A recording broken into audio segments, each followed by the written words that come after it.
Kamakailan, ang dambuhalang negosyante na si Ginoong Hu Zhendong ay matagumpay na nakuha ang kilalang kumpanya mula sa Amerika. Umabot na ang kanyang yaman sa higit sa 100 bilyon. At nanguna sa Forbes na listahan. Matagumpay na itinayo ang imperyo ng negosyo ng pamilya Hu. Si Ginoong Hu ay lumabas na. Bilisan, bilisan.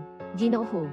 Tagapangulo Hu, ano po ang pinakamahalaga para sa Hu na imperyo ng negosyo? Para sa akin, ang pinakamahalaga ay ang kaarawan ng aking apo. Hindi maganda, Chairman. Nawala po ang batang lalaki.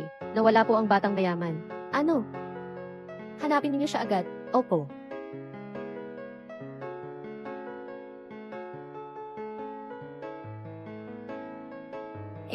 Nasaan na ang siupao ko? Magandang lola, mayroon ka pa bang siupao? May lola. Kumain ka nito. Bata, nawawala ka ba? Naaalala mo pa ba ang mga numero ng telepono ng pamilya? Telepono. Hindi ko na matandaan ang telepono. Pero naaalala ko ang plaka ng sasakyan ng lolo ko. Baka nagkamali ka rin. Ng ganitong numero ng plaka, kailangan ng maraming pera para dito.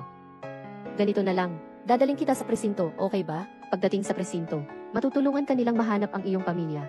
Kailangan. Suotin mo ang helmet mo. Nakapag-ugnayan na po kami sa lolo ng bata. Parating na po sila. Malapit nang ma-expire ang iyong order. Iha, may emergency ang lola mo kaya mauna na siya. Sama ka na lang sa pulisang ito. Dadalhin ka niya sa iyong lolo. Naiintindihan mo? Opo. Huwag ka nang magtatakbo-takbo ng mag-isa ha. Salamat po. Magandang lola. Jayang 88,888. Jayang 88,888. Jayang 88,888.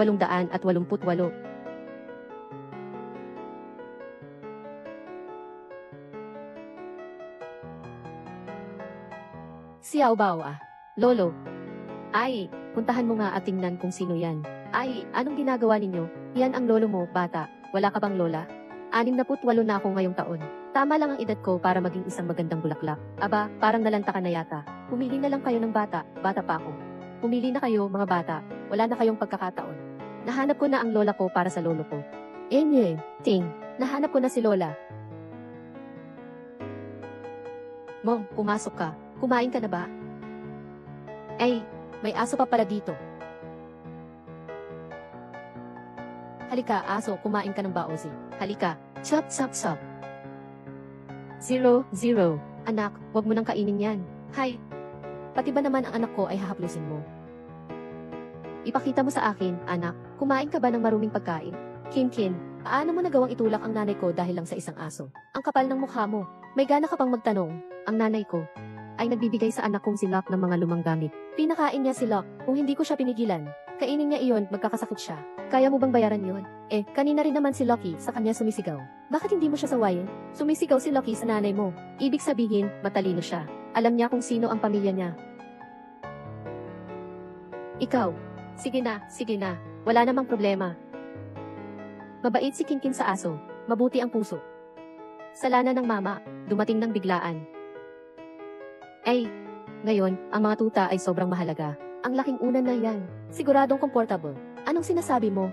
Para sa iyo iyan matulog. Ha? Kinkin, wala bang kwarto sa bahay natin? Naalala ko, may isang maliit na kwarto. Tayong 3 lang ang tumira doon. Wala kang kwarto, tangina mo. Oo nga.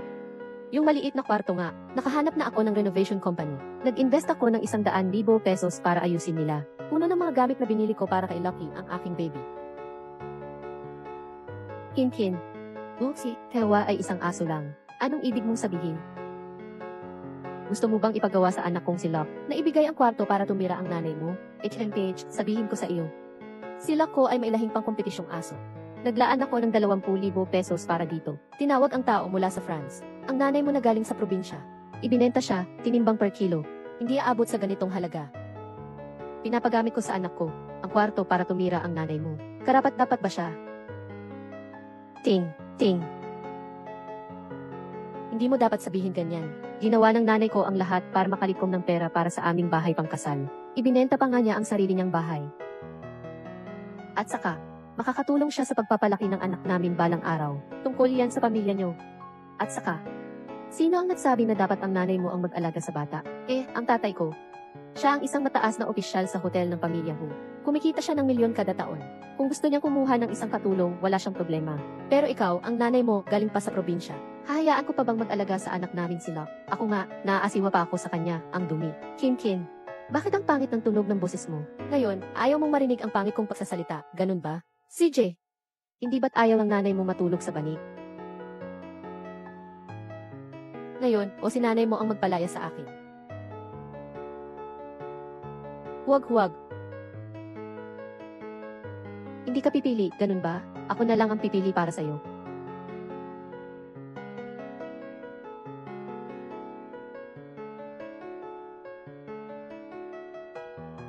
Inay, pumunta ka muna sa hotel sa tapat ng komunidad at magstay ka doon ng 2 araw. Hintayin mong humupa ang galit niya. Pagkatapos, pupuntahan kita para sunduin. Jabaw. Tara na, inay. Ako. Tara.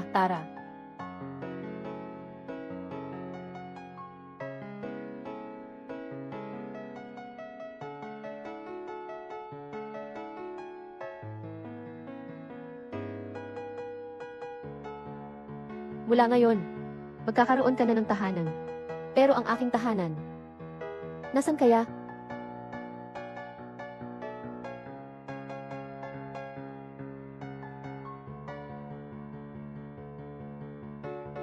Hello, magandang lola. Kinuha ko ito mula kay Tito Pulis. Kailangan ko ng iyong numero ng telepono. Gusto ng lolo ko makipagkita para sa pagpapakasal. Pagtutugma. Hindi ako pupunta. Sino ba ang nagtakda na maghanap ka ng jowa ko? Hindi ba't sinabi mo na kahit anong regalo sa karawan ko? Ay pwede. Gusto ko ng isang lola. Hindi mo pwedeng sabihin tapos na. Ikaw. Basta hindi ako pupunta. Hindi, kailangan mong pumunta. Kung hindi, magugutom ako. Hey, ikaw. Ting.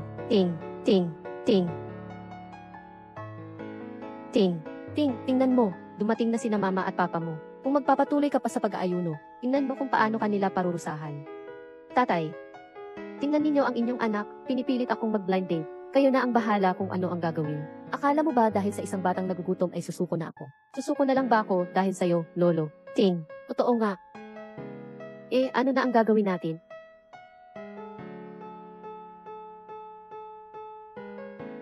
Tayong tatlo, sama-sama nating harapin to. Kayo Itay, 20 taon ka nang hiwalay. Panahon na para magkaroon ka ng bagong pag-ibig. Maging ang matigas na puno ay namumulaklak din. Si Mang Cardo sa tabi, 3 beses nang nag-asawa. Ikaw, nag-iisa ka pa rin pala? Nakakahiya naman yan kung malaman ng iba. Nahanap na nga niya ang apo mo, at pinakain pa niya at dinala sa istasyon ng pulisya. Ang bait-bait niya. Para na siyang nanay ko, hindi ka ba magpapakasal sa kanya? Hindi maganda yon. Tama ka dyan. Sige. Isa-isa ninyo akong pinag-aayos ng blind date. Oh, Sage, tingnan ko nga. Kung gaano nga ba siya kaganda gaya ng sinasabi ninyo. Talaga. Darating din ang araw na masasampal ka ng katotohanan.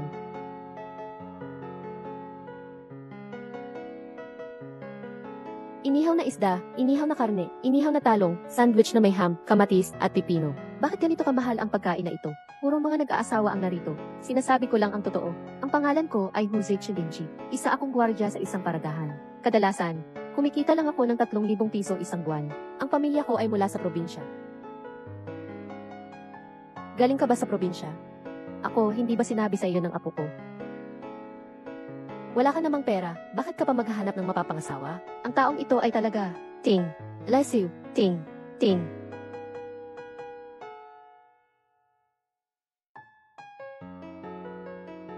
Gage, bakit umalis na ang magandang lola? Nakita mo ba? Yung mga lola na hinahanap mo, lahat yan ay para sa pera ko ng lolo mo. Tara na! Magandang lola.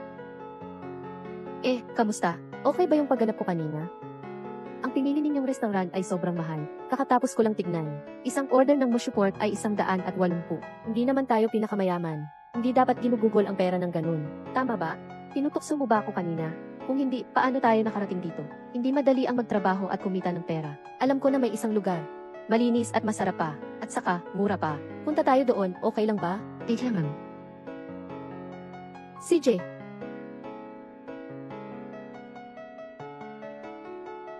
Sa totoo lang, medyo ordinaryo rin ang mga kondisyon ko. Karaniwan, nagde-deliver lang ako ng pagkain. Kaya nga, Alam ko kung aling tindahan, ang malinis at masarap. At saka, ganito na ako katanda.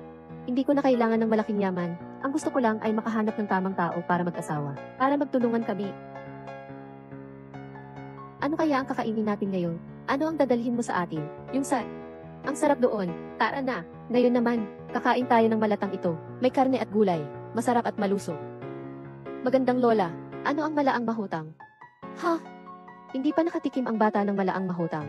Oh, masyadong mahirap kami. Hindi dinala ang bata para matikman. Tingnan mo. Kahit gaano pa kahirap, huwag mong pahirapan ang mga bata. Opo, opo. Ngayon, bibigyan kita ng sapat na pagkain mula sa akin. Gusto mo ba? Ma'am. Ang pagkain ng mga bata, dapat laging tinutuktok ng pino. Ganito, hindi na ito masasagasaan. Tama ba? Bakit hindi ka kumakain? Medyo may sakit ako sa tiyan. Sakit sa tiyan? Hi, magandang lola. Pakikipag-date ng mga matatanda. Ang pinakaayaw na marinig ay ang pag-uusap tungkol sa sakit. Aray, sino ba naman ang gustong mag-alaga ng isang may sakit na matandang lalaki? Aray. CJ, kainin mo ito. Maraming pampatibay ng sikmura ang nilagay ko sa lugaw na ito. Malambot na malambot ang luto. Matanda na tayo, maging mabuti tayo sa ating sarili.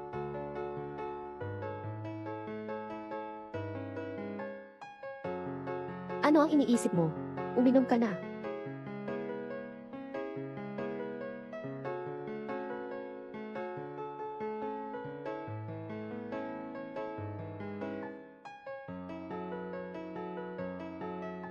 Masarap ba? Magpakasal na tayo. Ha?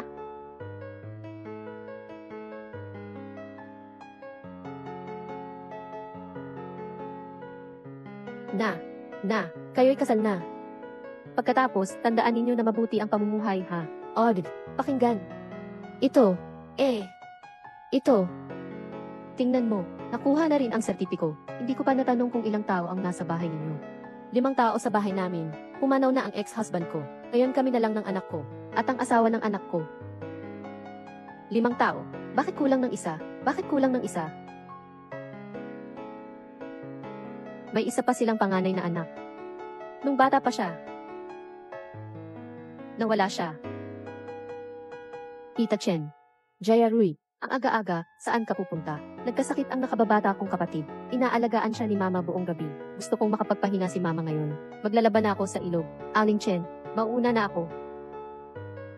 Mabuting bata talaga. Mama, masakit ako. Wala yan. Matulog tayo, gagaan din yan. Chunlan. Hindi maganda. Nahulog sa ilog si Jarui nyo. Ano? Bilisan. Hindi mo na makita yung tao. Oo nga, kawawang bata. Si Jarui.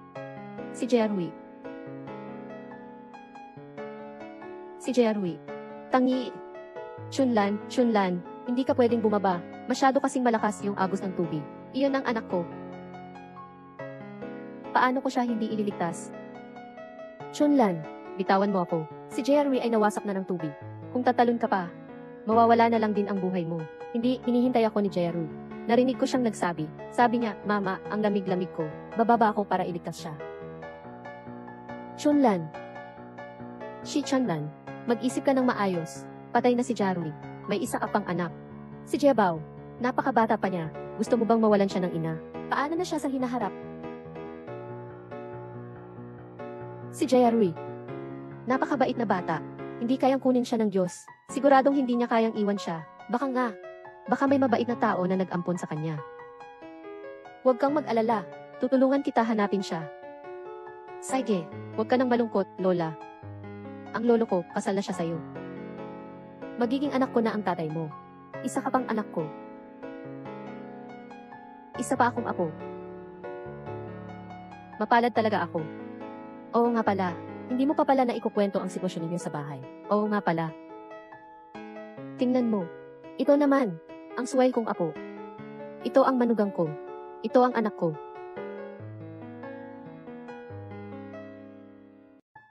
Ito ang anak mo. Ma'am. Nga. Para siyang Ang gwapo mo naman. Parang kilala kita. Magkakahawig naman talaga ang mga gwapong lalaki eh. Magandang lola, saan po kayo nakatira? Ah, ako. Sa maliit na motel po ako nakatira. Ano? Ikaw, wala ka bang isa pang anak? Siya. Ganito na lang. Mag-ayos ka ng mga gamit. Sumama ka na sa akin. Tara na, anak. Opo. Ma, maghintay po kayo sandali rito. Kukunin ko po ang litrato nating lahat.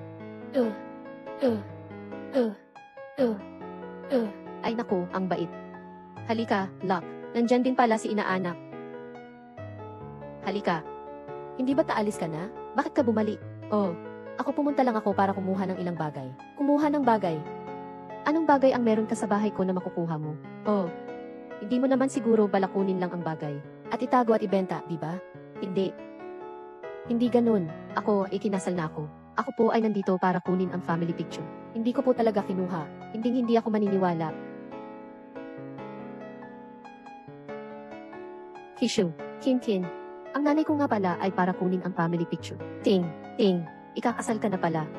Ay naku, ay sobrang saya ko. Ibig sabihin, hindi ko na kailangang mag-alala na maghihintay ka pa sa bahay namin para makakain at makiinom, at makikituloy pa. Ito yung picture frame ng pamilya namin, di ba? Okay, kunin mo na lang. Ang picture frame, bawal mong kunin. Ari ito ng aming pamilya.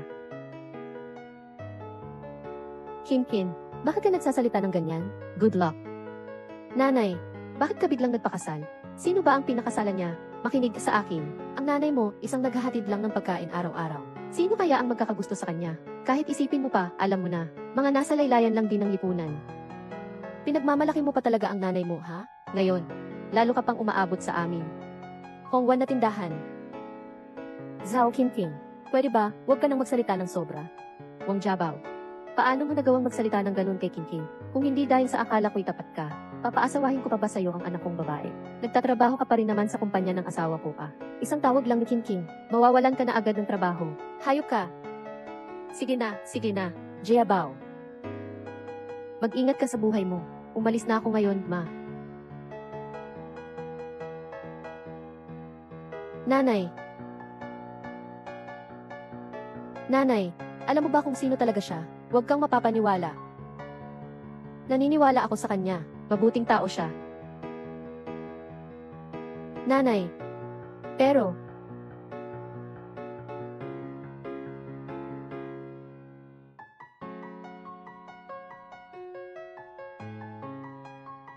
Jaya Rui, kung nandyan ka pa, matutuwa ka kaya para sa mommy, diba? Ikalawa, huwag kayong magsalita ha, talaga namang magaling ang mata ng apo namin.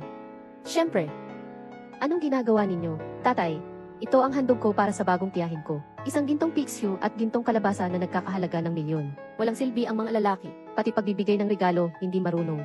Aling mga regalo mo ang pwedeng isuot? Tatay, ito ay espesyal kong kuha. Halaga ng 10 milyon. Natural na pulang perlas na kwintas at perlas na hikaw. Siguradong magugustuhan ito ng tita. Kung ganoon, magbibigay ako ng 5 alahas na tindahan. Piliin na lang kung ano ang gusto ng tita. Siguro mas maganda ito kaysa sa iyo. Hala. Hay naku, Papa, tingnan mo. Papa, bagay na bagay ito kay tita. Hay naku, angkop na angkop ang kwintas na ito sa aura ni tita. Pero mahal ito, wag muna natin iyon ipag-alala. Alam mo ba, bagay na bagay ito kay tita. Napakabait at mahinahon ni tita. Ngayon, akala niya mahirap lang ako. Sino ngayon ang mayaman? Mahirap. Ang bibig ng lalaki, manluloko. Niloko ng lolo ang mga tao, na siya ay isang guard na nagbabantay ng sasakyan. Ay naku. Tatay, paano mo nagawa yon? Ang pinakamahalaga sa kasal ay ang pagiging tapat. Oo nga, tatay. Binibigyan mo pa ng kalokohan ang iba. Walang moralidad yan. Noong mga oras na yon, hindi ko naman sinadyang pagsubok lang yon. Hindi ko inakala ko Talaga palang masipag siya at tapat na ina. Tatay, pabilisin mo. Tawagan mo yung bagong tiyahin ko. May oras pa para linawin ito. Mo. Tawagan mo na ngayon. Ma'am. AI. Al. Odd. Hoy. Makinig. Chonlan Hindi ko lang nasabi ng maayos kanina, yung kondisyon ko. Hindi mahalaga yung mga kondisyon. Ang pinakamahalaga sa tao ay ang magandang ugali at pagiging tapat. Basta't hindi mo ako lulukohin, okay na. O-A-E. O-A-O. Ako talaga. Ah.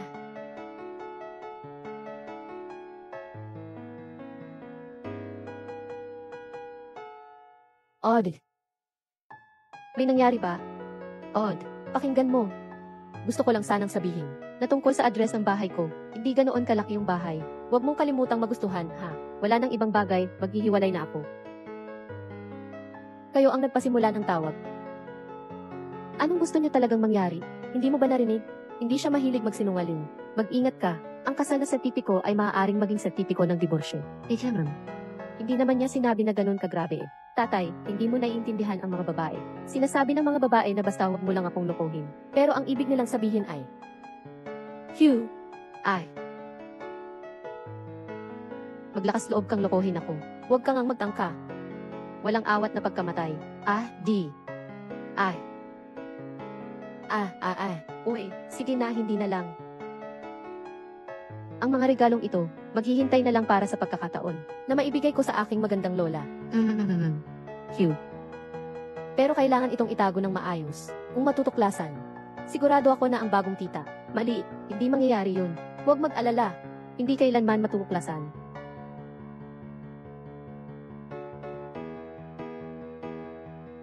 Ito siguro yung restaurant na in-order ko. Isang murang kainan na may magandang kalidad. Masarap talaga ang kanilang spicy chicken coops. Sarap. Sarap da.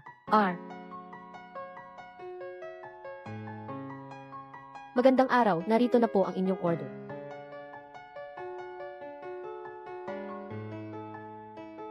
Ito. Paano ka nandito? Pakinggan ito. Hoy, hindi ba't anak mo ito? At ang asawa niya, okay ba sila? Bakit nandito silang lahat? Ang bahay na ito ay isang villa, mahal ito. Katatapos ko lang pumasok, narinig ko sa gwardiya na dito pala ay may halagang 100,000 bawat metro kwadrado. At ang kabuang presyo ay higit sa 100 milyon. Pati ang buong pamilya ninyo. Pumunta dito lahat. Oh, ganun ba? Kasi nagtatrabaho silang lahat dito. Tama. Halika, ipakilala ko sa inyo ang inyong tita at ang kanyang trabaho. Siya ang kusinero dito. Odd.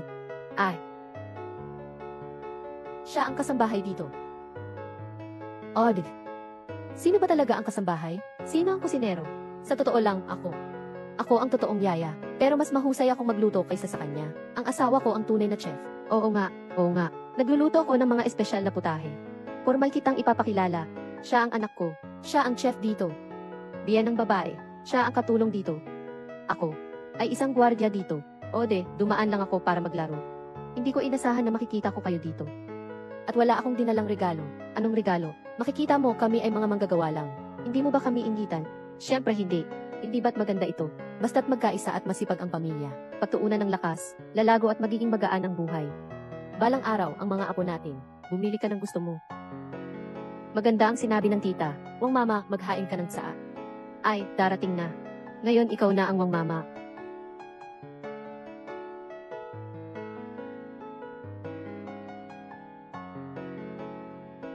Ito ang aming ginang. Magandang araw po, ginang. Ginang, napakabait ninyo. Hayaan ninyo, ako na ang gagawa. Ay God, tita, magtaya po kayo. Hala. Ang daming ginto sa mesa. Anong nangyari dito? Ito po ay sa aming amo. Medyo mayabang po ang aming amo. Sabi niya, kailangang ipakita ang mga ginto. Dapat makita ng tao na mayaman kami. Tita Lan, itong pulseras na ito ay para sa inyo, regalo ko. Ito po ba ay sa bahay ng amo? Hindi ko po pwedeng tanggapin. Walang anuman, tatay ko. Mula pa nung bata siya, katulong na siya dito. Tama. Matagal na siyang bahagi ng pamilyang ito. Oo nga.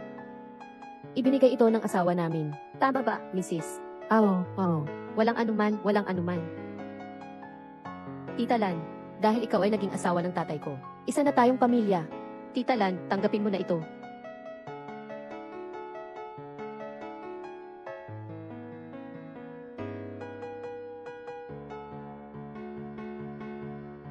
Maligayang kaarawan, Mama. Ito po ay inaalay ko na pinag-aralan ko kay Tita Chen sa tabi. Tanggapin mo na po.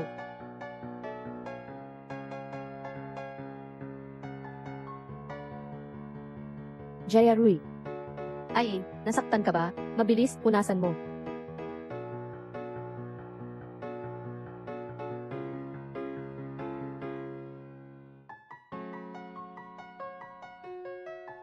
Shay Chunlan. Ang litrato na ito, bakit siya kumupas? Ito lang ang natitirang litrato ko at ng panganay kong anak. Tita Lan, huwag kang mag-alala. Pupunta ako para ayusin ito para sa'yo. Ayos ba ang pagkakaayos? Nay, huwag kang mag-alala. Ayos lang ang tatay ko. Chunlan, ha? Naayos mo na ba ang mga gamit mo dyan? Akitin kita sa bahay natin. Pupunta rin ako. Tara na. Odo ko. Odo, dumating na, dumating na. Od.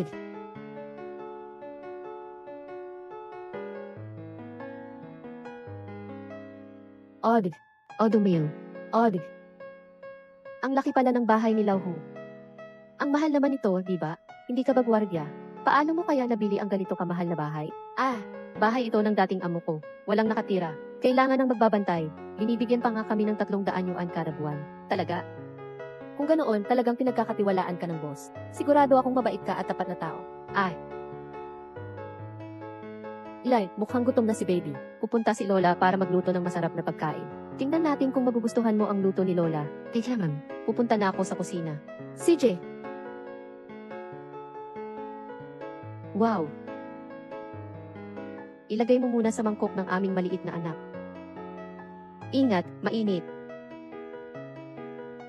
Ito. Except, Lola, ito na ang pinakamasarap na sabaw na natikman ko. Ang galing namang magsalita ng anak natin. Tikman mo rin, old fool. Nanay, tingnan mo po. Sa mga hall na ito, alin po kaya ang angkop para sa birthday party? Sa tingin ko, ito ang maganda.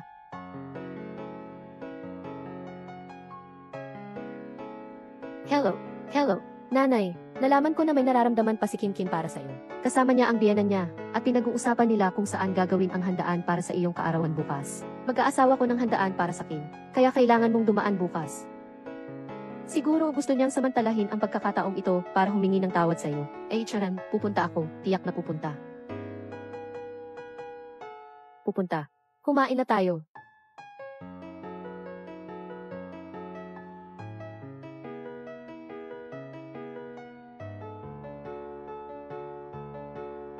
Minju. Bakit kayo naparito ng napakaaga? Tita Lan, narinig ko sa tatay mo na pupunta ka raw sa salo-salo sa kaarawan. Kaya nagdala ako ng ilang damit para sa iyo. Subukan mo. Ganito karami. Ma'am. Tara.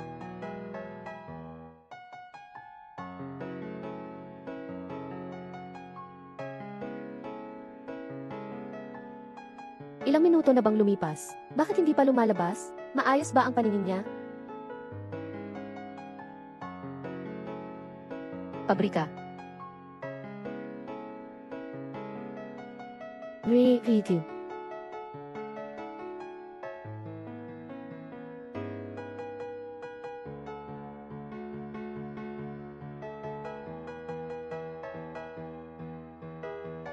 Paano ba? Siguradong ito ang aking kwento ng engkanto. Hindi pa natapos. Pinapagtakbo ang prinsesa palabas. Ito pa nga ang aking lolo. Tumaas ang ranggo. Narinig ko na ang aking biyenan ay isang executive sa hotel ng Hu Group. Ganoon ba ang ayos ko? Hindi naman siguro ako magmumukhang bastos. Bakit naman ako magmumukhang bastos? Ang ganda ninyo kaya. Sa banquet hall, parang artista ang dating ninyo. Tita Lan, maganda na po kayo kahit hindi naka-makeup. Likas na ang ganda kapag naka-makeup na po kayo para kayong Diyosa. Magkano itong damit na ito? 4,000 yuan. Hindi ba kayo mga kasambahay? Hindi ba kayo mga kusinero? Paano kayo makakabili ng ganitong kamahal na damit? Magbalik na lang kayo. Ay. Tita Lan. Ang damit na ito, at pati na rin ang kwintas na ito, ay mga regalo ng aming amo para sa iyo. Talaga pong nagpapasalamat sila sa inyo. Pinapasayan niyo po ang tatay ko parang muling namumulaklak ang kanyang punong bakal. Pero, hindi po ba't masama ang kumuha ng ganitong mga bagay mula sa amo? Baka hindi po maganda. Ay, tanggapin mo na lang. Kung hindi talaga kaya, ibigay na lang si Xiao Bao sa kanila. Maging ika-4 na henerasyon ng tagapaglingkod. Oo nga, Lola. Ting. At saka, gusto ko ang kwintas na ito, maganda. Noong nakaraan, nag-away kami ng asawa ng anak ko. Nagkasikuhan kami. Ngayon, naiisip ko, parang ako ang nagmamadali. Pwede ko bang ibigay ang kwintas na ito sa kanya? Iyo ang bagay na ito. Ano man ang gusto mong gawin, okay lang. Sige, balutin ko na lang ito mamaya. Tita Lan. Hayaan mo akong samahan ka para makita natin kung ano pa ang kailangang ayusin. Tara na.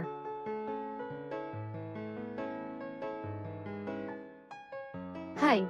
Parang sinabi niya kanina na ang kanyang kamag-anak sa panig ng asawa ay isang mataas na opisyal sa hotel natin. Iyaman. Anak ko, yung hotel ba ay kulang ng isang vice president? Parang ganun. Ganun ba? Pwede na siyang mag-vice president. Hayaan mong siya na ang magtakda. Isang magandang pag-welcome din sa biyanan namin. Sige pa.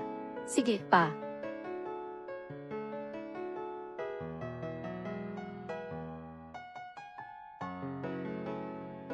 Ano? Ano? Ang ibig po ba ninyong sabihin ay aangat ninyo ako bilang vice-presidente ng ating hotel na may 1 milyong taunang sahod? Hindi ko inaasahan ito. Si Chairman Hu ay lubos na nagtitiwala sa akin. Napakaganda nito. Sige. Anong nangyari kay tatay? Kanina lang, ang general manager ng hotel natin, si Wang, tumawag sa akin. Sinabi na si Chairman Hu ang nagtakda sa akin bilang vice general manager ng hotel.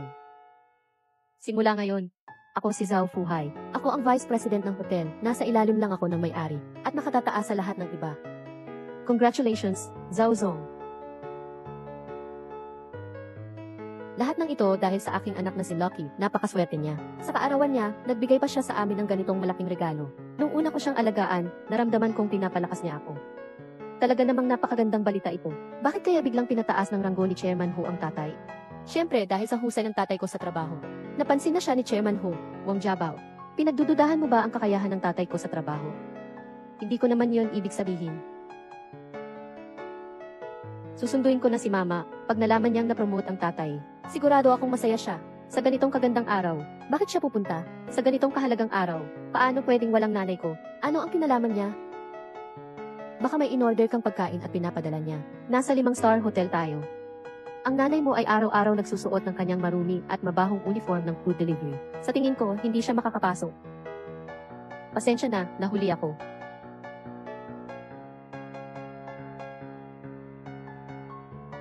Wow! Wow, ang ganda!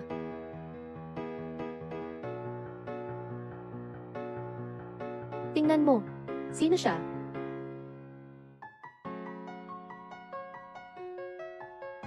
Nanay, mga biyanan. Bakit ka nagbihis ng ganyan? Oh, ipinagdiriwang niyo kasi ang kaarawan ko. Hindi ko naman pwedeng ipahiya kayo para sa kaarawan mo. Ahaha, ikaw ba? Hindi naman birthday ng mga magulang mo ngayon, ha? Hindi naman para sa nanay ko itong salusali. Para kanino nga ba ito? Siyempre, para sa aking pinakamamahal na anak na si Aki. 6 na taon na si Aki ngayong taon. Kung tutuusin, 42 na siya kung susukatin sa edad ng tao. Birthday din pala ng nanay ko ngayon. Bakit mas gusto mo pang ipagdiwang ang kaarawan ng aso kaysa sa kaarawan ng nanay ko? Mag-isip ka nga. Ang pamilya ko ay sina Yusi at Kewa, at ang nanay mo, siya ay isang estranghero lamang. Ikaw ay kasal na sa akin. Paano mo masasabing estranghero ang nanay ko, Wang Jiabao? Noon ko ipinakasal ang aking anak sa iyo, dahil ikaw ay masunurin at mapagpakumbaba, at kaya mo siyang pagsilbihan. Bakit ganyan ang pakikipag-usap mo sa aking anak ngayon? Hay naku! Hayaan na natin. Kahit sa aso pa yan ipagdiwang. Tama na, Kinkin. Ito ang regalo ko sa iyo. Magandang buhay na lang sana kayong mag-asawa. Ang kaarawan ni Mama. Hindi mahalaga. Para sa iyo ito. Ikaw na araw-araw naghahatid ng pagkain. Makakabili pa ng ganyang alahas. Baka peking ito.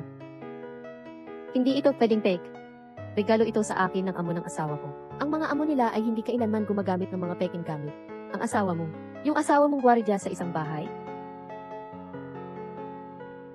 Ang kwintas na ito, libo-libo ang halaga. Isang hamak na gwardiya lang naman siya. Bakit kaya binigyan siya ng kanyang amo ng napakamahal na tunay na gamit? Are, siguro binigyan lang siya ng peking gamit ng amo niya para lokohin siya. Niloko nila ako. Ang apo kong lalaki ay hindi magsusuot ng peking gamit. Kinkin, itapon mo na yan.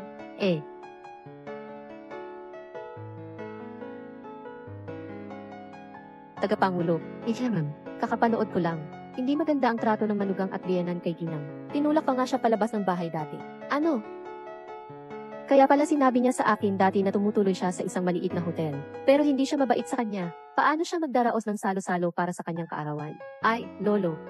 Hindi kaya pinapahirapan nila Lola? Tara, tingnan natin. Dali. Maghanap ka ng hotel kung saan sila magdiriwang ng kaarawan. Agad na maghanda ng sasakyan at dalhin tayo roon. Oh. Papa. Natatakot ako na may nangyaring masama kay Tita Lan ninyo. Teka, ipapadala ko sa inyo ang address. Magkita na lang tayo doon. Opo, Papa. Tara na.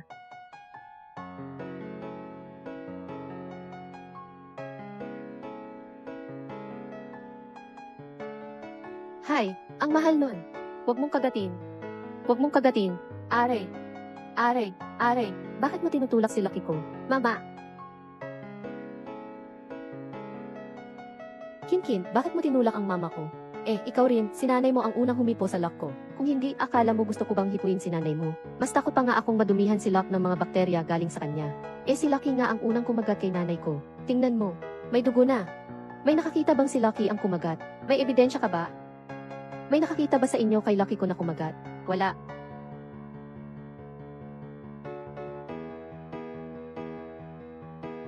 Wang Jiabao, wala talagang nakakita kay Lucky ko na kumagat.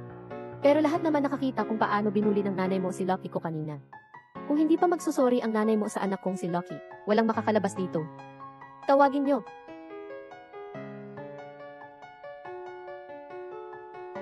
Wala akong ginawang mali. Hindi ako magsusori para dyan. Ang tatay ko ngayon ay ang Vice General Manager ng hotel. At ikaw, anak mo, isang maliit na empleyado lang sa ilalim niya. Kung gusto mong paalisin siya, wala pang isang minuto, kaya niyang gawin. Sigurado ka bang ayaw mong humingi ng tawad sa akin? Jayang 88,888. Jayang 86,666.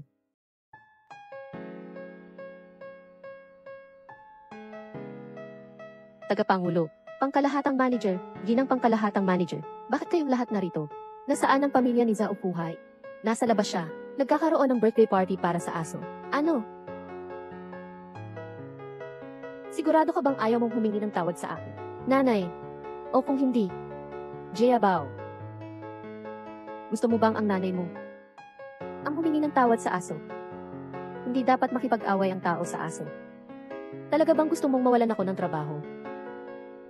Wang Jiabao, ikaw nga ay galing din sa isang kilalang universidad. Hindi ba pwedeng magkaroon ka ng kaunting dignidad? Gusto ko rin naman ng dignidad, Mama.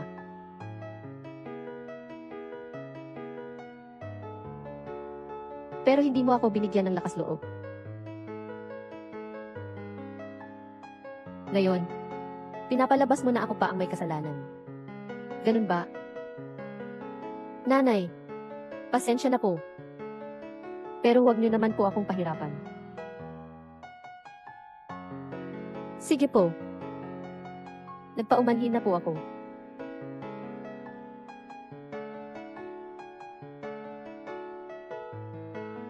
Teka lang. Sinabi ko bang tumayo ka para humingi ng tawad? Dapat lumuhod ka at humingi ng tawad sa aking anak para maging taos-puso, hindi ba? Lumuhod ka sa aso. Medyo sobra na yata yun, Sobrang-sobra na. Shi Chonlan, ang mahalaga ay may pagkilala ka sa sarili mo. Nagkamali ka. Dapat nga humingi siya ng paumanhin, hindi ba? Ano bang kasalanan ko? Huwag ka nang makipag-usap sa kanya. Security, papaluhurin siya sa harap ko. Bitawan mo ako. Mama, bitawan mo ako.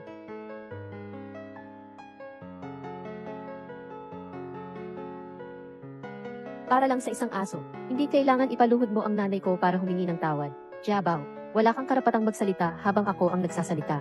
Ikaw, isang bayaw, nagtatanong ka pa tungkol sa desisyon ko. Pakawalan mo. Anong ginagawa mo?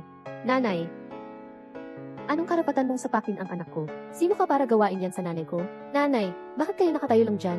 Hindi ba kayo maghahanap ng paraan para magluhod siya sa harap ko? Pwede ba? Bitawan mo ako. Magsusori ka ba? Wala akong ginawang mali. Hindi ako magsusori. Hindi ka magsusori, di ba? Buksan ninyo ang bibig niya.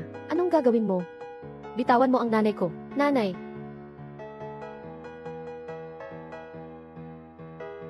Anong ginagawa mo? Dahil ayaw mong humingi ng tawad, ituturing kong wala kang bibig. Wala na rin naman itong silbi. Bitawan mo siya. Nanay, pakiusap, huwag mong gawin yan. Huwag. Nanay, umaasa ka bang makakagawa ka ng gulo sa teritoryo ko? Ako si Zhao Fuhai. Kailangan kitang bigyan ng leksyon. Susunugin kita. Nanay.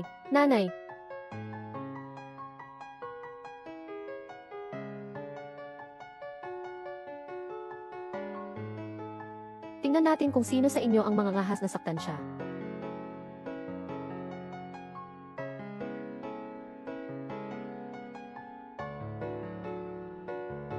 Sino ito? Anong ginagawa niya? Ang bayani nagligtas ng dilag. Sino kayo? Mga usapin namin ito. Ano ang pakialam ninyo? Okay ka lang ba, Tita Lan? Wala bang masama, Lola? Ang taong ito, mukhang ito ang mahirap na pamilya na pinakasalan niya. Ang matanda ay parang isang gwardiya. Ang bata ay parang isang katulong o kusinera. Ang laki ng bunganga. Akala ko pa naman ay isang importante o kilalang tao. Kaya naman pala, lahat ay para maging alipin ng iba. Kami ay kumikita gamit ang aming sariling mga kamay. Hindi kami nagnakaw o ng huldak. Bakit kami kailangan ganito ikahiya? Buksan mo ang iyong mata at tingnan mo ang abot namin. Ang asawa ko, malapit na siyang maging vice-presidente ng hotel ng Hu Group na may taunang sahod na milyon. Pero kayong lahat ay isang grupo. Mga basurang nasa ilalim ng lipunan. Mga ipinadalang bagay, hindi pa kasing halaga ng aming aso. Talaga nga, katulad ay nagkakasama, magkapareho ang uri. Isang pamilya ng mga dukha, tulad ng kalakal mong ito. Hindi nakakagulat kung bakit pinagtatanggol mo sila. Manahimik ka. Magsasalita ka pa? Susuntukin mo ako. Alam mo ba kung sino ako? Aray. Wala akong pakialam kung sino ka man. Ang alam ko lang, ikaw ay walang utang na loob, walang paggalang, at walang pagmamahal sa iyong mga magulang. Isang taong tulad mo, dapat lang na masampal. Binalak mo pang saktan ang anak ko. Alam mo ba na ang pinstandingan mo ay isang hotel na pag-aari ng pamilya Hu? Ang asawa ko ay malapit nang maging vice-presidente ng hotel na ito. Ngayon din, kailangan mong lumuhod at humingi ng tawad sa anak ko. Kung hindi, huwag mong sisihin kung ako'y maging malupit. Gusto mong humingi ako ng tawad. Wala kayong karapatan. Talagang ang pareho kayo ng lola mong mahirap, hindi marunong magkaibigan. Hindi ako titigil hanggat hindi kita pinapaliwanag at pinapasori.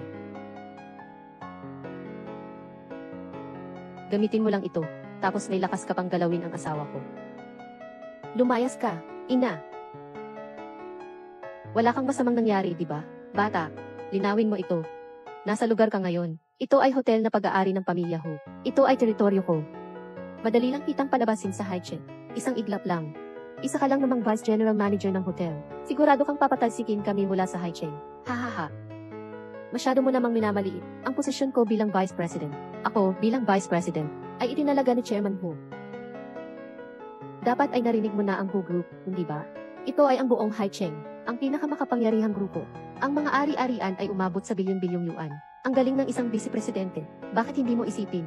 Bakit? Ang itinalagang vice-presidente ng hotel ay hindi iba kundi ikaw. Ikaw talaga, ha? Ha. Eddie Shemper. Tiyak kasi, sobra ang aking kakayahan. Malapit sa puso ni Chairman Ho. Ikaw na isang babahong gwardiya, anong alam mo?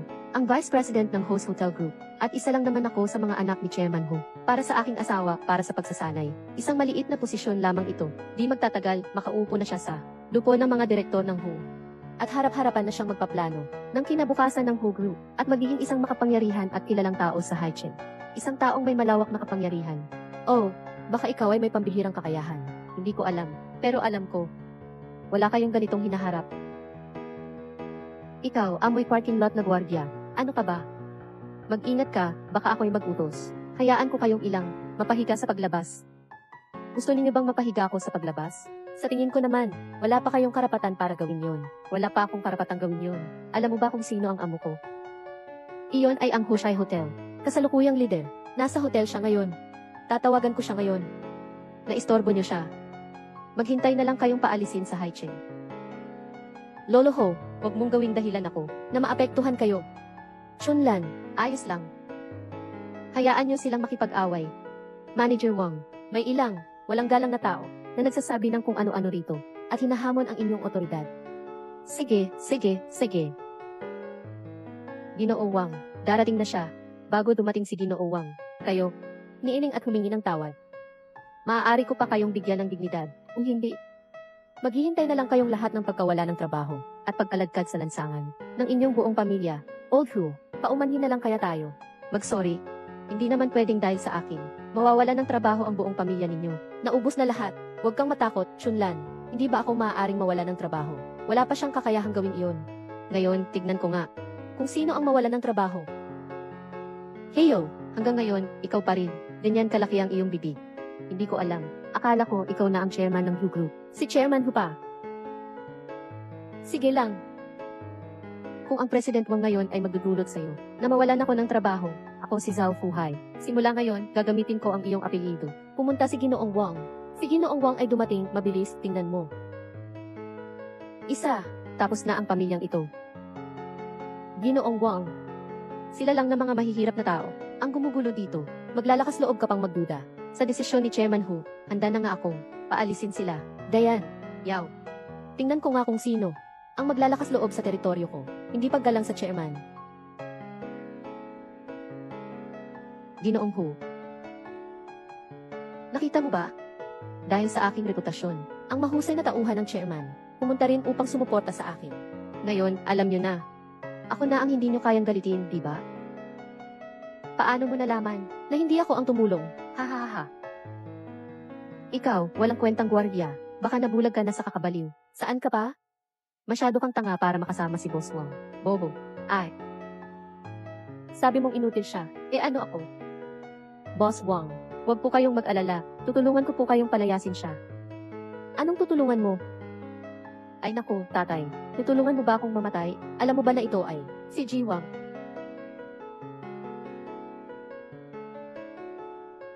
Si Yi Wang. Kung makita ko ulit sa hotel mo, ang mga empleyadong tulad nila na inuuna ang aso kaysa tao.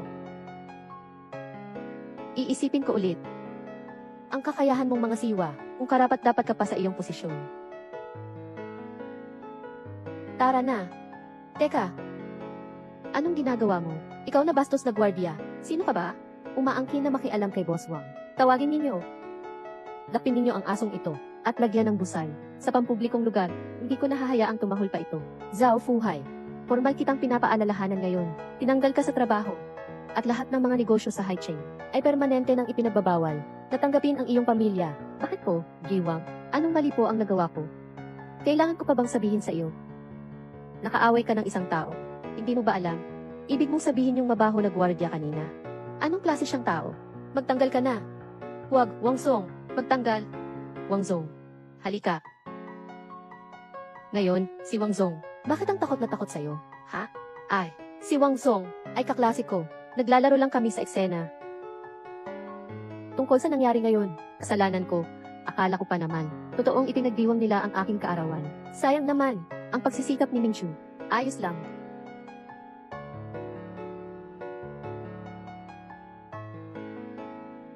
Isang maligayang kaarawan sa iyo.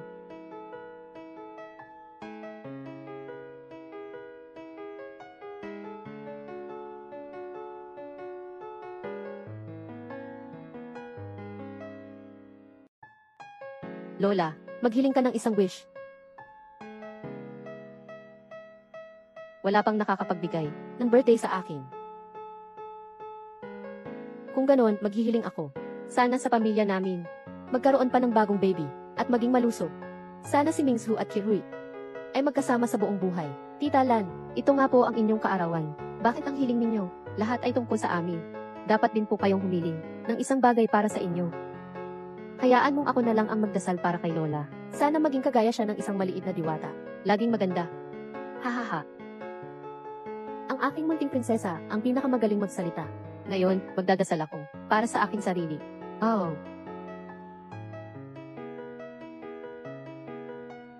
Sana'y mahanap ko na agad ang panganay kong anak. Sana'y mahanap ko na agad ang aking panganay na anak.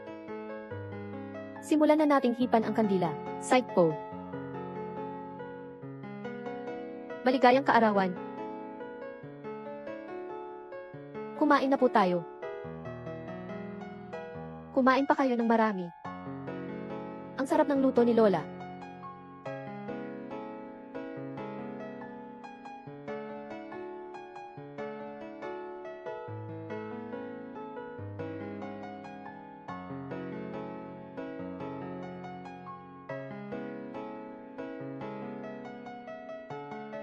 Kirui, anong nangyari sa iyo? Sopas. Aray, bakit may mais sa sopas? Kirui, mabilis, Mingsu. Samahan mo akong ihatid si Kirui sa ospital. Si Aobaw, tulong, kasama si Lola. Tiyaga lang, Kirui. Anong nangyari? May allergy ang tatay ko. Anong allergy ng tatay mo? Lola, huwag kang mag-self-blame. Ang tatay ko kasi ay allergic sa mais. Ang posibilidad. Napakaliit naman ito. Oo nga, bukod sa tatay ko, wala pa akong nakikilalang iba. Buti, si Jerry ay allergic din sa mais. Kaya pala, siya ang aking anak na si Kiray. Mahal kong anak, nais kong magtanong sa'yo ng isang bagay. Nasaan ang nanay ng iyong tatay? Ang ibig mo bang sabihin ay ang aking tunay na lola? Naghiwalay sila ng lolo ko. At mula noon ay naninirahan siya sa ibang bansa. Oh, gano ba? Kung ganun, dapat hindi siya. Maging asawa ko, si Jerry. Ikaw kasi, mag-ingat ka sa pagkain mo. Pwede bang, magdala ka palagi? Naiintindihan. Sino? Sino yun? Anak ko, umuwi na si mama galing ibang bansa, ha?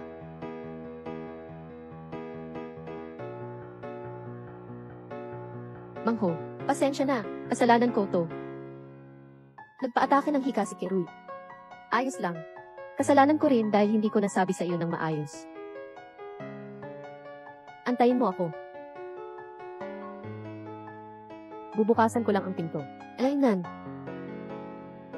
Hello.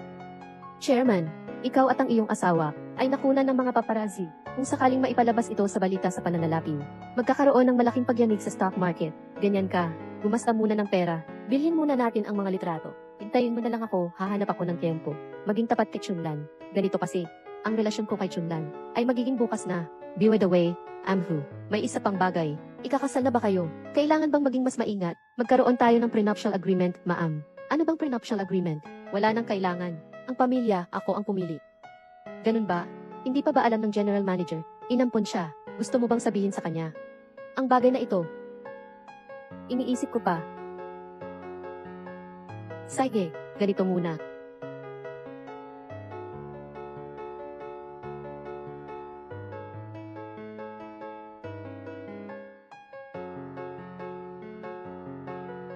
Zendong, matagal na kitang hindi nakita. Bumalik na ako. Sino po kayo? Ako po ang ina ni Hukirui, at lola ni Hook Xiaobao. Sige na, masyadong mahaba na ang sinasabi mo. Hindi ba't ex-asawa ko siya? Chunlan, sandali lang ha. May ilang bagay lang na gusto kong sabihin sa kanya.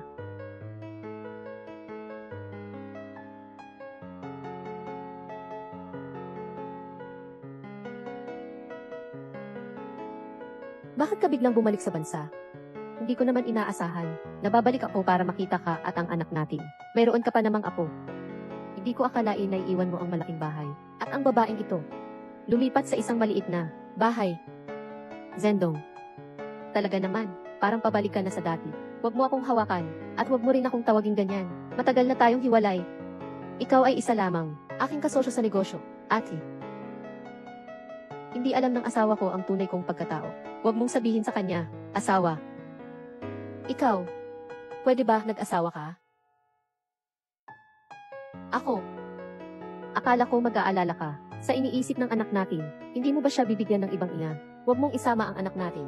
Noong una, mahina ang iyong katawan, hindi ka makakapag-anak. Sabi mo, mag-aampon tayo ng bata. Kaya inampon natin si Kiru. Pero ano ang ginawa mo? Iniwan mo ang anak mong may lagnat sa bahay, at nag-isa kang namasyal. At sa huli, isusuko mo pa siya. Zhuang Xianhui. Hawakan mo ang iyong konsensya. Tanungin mo ang sarili mo. Nagampanan mo ba ang tungkulin mo bilang isang ina? Hindi ba't dahil hindi naman siya ang tunay kong anak? Bakit ko siya kailangang alagaan ng ganun? Wala akong pakialam kung ano ang iniisip mo. Ngayon, kapareho mo lang ako sa negosyo. Mayroon na ako ng sariling pamilya. Kung mahuli kita, nananakit ulit sa pamilya ko, hindi ako magdadalawang isip na kailangan lang kunin mo ang mga dibidendo mula sa kumpanya. Yung kumuha ng dibidendo, ipapaalis ko siya sa kumpanya. At saka, hindi ko na rin atrasan. Hindi ko ipapaabot sa iyo ang suporta. Huwag mong kalimutan, hindi kita bibigyan ng pagkakataong makabalik sa bansa. Dapat ay alam mo na. Ako, si Hu Zendong, ay may kakayahang gawin ito. Kaya ko itong gawin ng lubusan.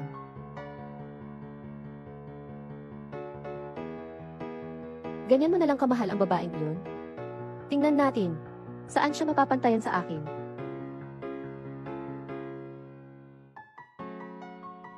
Umalis ka na. Aray. Tita Lan, ano nang nangyari? May oras ka ba mamaya? Gusto mo bang sumama sa amin? Sa taunang pagpupulong ng kumpanya? Mamaya ng gabi. May meeting kami sa site ngayon. Hoy, Tita Lan. Hindi ba't palagi kang gusto mo bang palitan ang refrigerator sa bahay? Narinig ko sa kumpanya natin na may raffle sa anibersaryo at ang premyo ay refrigerator. Kaya iniisip namin na kung mas marami tayong sasali sa raffle, mas malaki ang tsansa nating manalo. Aray, oo nga, ipadala niyo sa akin ang address. Pagkatapos ko matapos, pupunta ako sa inyo. Hindi ko akalain na may ganitong magandang balita.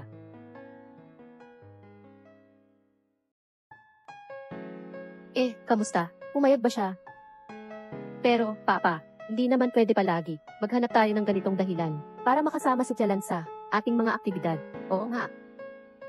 Oo, dapat maghanap tayo ng pagkakataon para kausapin siya ng tapat ang ating pagkakakilanlan.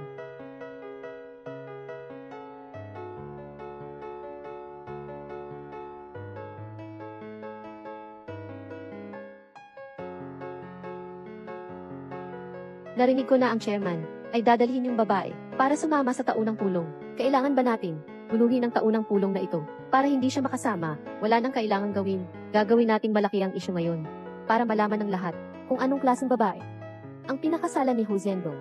Nang sa gayon, mawawalan na sila ng pag-asa.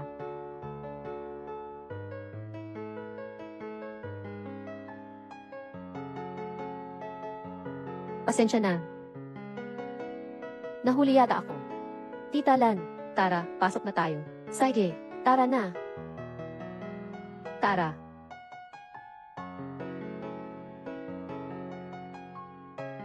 Fook, Dayan, Jeya.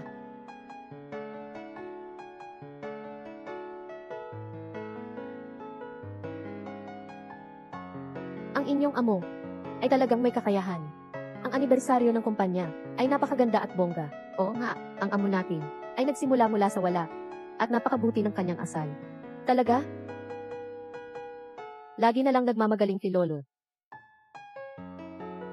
Ahyang, dito na tayo umupo. Mama. Nagulat ka ba? Nandito rin ako. Nakalimutan ko ngang sabihin sa'yo last time. Ako ay isang shareholder ng Hoshi Group. Halika, malapit na magsimula ang taon-taong pagtitipon. Bakit puro Western food? Wala bang Chinese food? Ito lang ang mataas ang kalidad at may panlasa na Western food ang nararapat para sa atin. Ang mga taong nasa mataas na antas at may ambisyon ay hindi katulad ng ibang tao na angkop lang sa mga murang at pangit na restoran na hindi maayos ang pagluluto at nagtatrabaho sa mga Chinese restaurant, mga pagkaing Tsino. Sa tingin ko, kaya lang mapapaniwala ang mga walang karanasan sa buhay. Wala rito ang mga gusto kong kainin kung magugutom ako. Pag umakyat na ako sa entablado mamaya, wala akong makakanta ng maayos. Manager Zhuang, ang anibersaryo ngayong gabi, inaanyayahan din po natin ang ating mga kasosyo. Ipinangako natin sa kanila na mapapanood nila ang mga awiting may temang Chino. Ang mga awit na ito ay espesyal na inimbita para sa pangwakas na pagtatanghal ngayong anibersaryo. Si Changtang, Sing-song, Changtang. Madalas, minsan ay nagpapaisip sa akin kung saan ako ay makakahanap ng mga pagkain Chino. Kung hindi ka naman maselan, may dala pala ako ng take-out na pagkain Chino. Pero baka hindi gaanong masarap. Maganda ang mga ito sa ibabaw ng mesa. Walang anuman.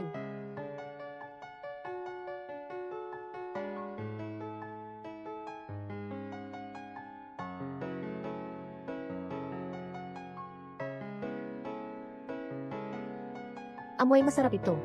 Mas masarap pag kinain. Ang saya ng lasa. Lutong kamay ng misis ko. Talaga namang bihasa siya. Kahit anong sangkap kapag nasa kamay ng asawa ko. Lahat ay magiging masasarap na pagkain. Masarap.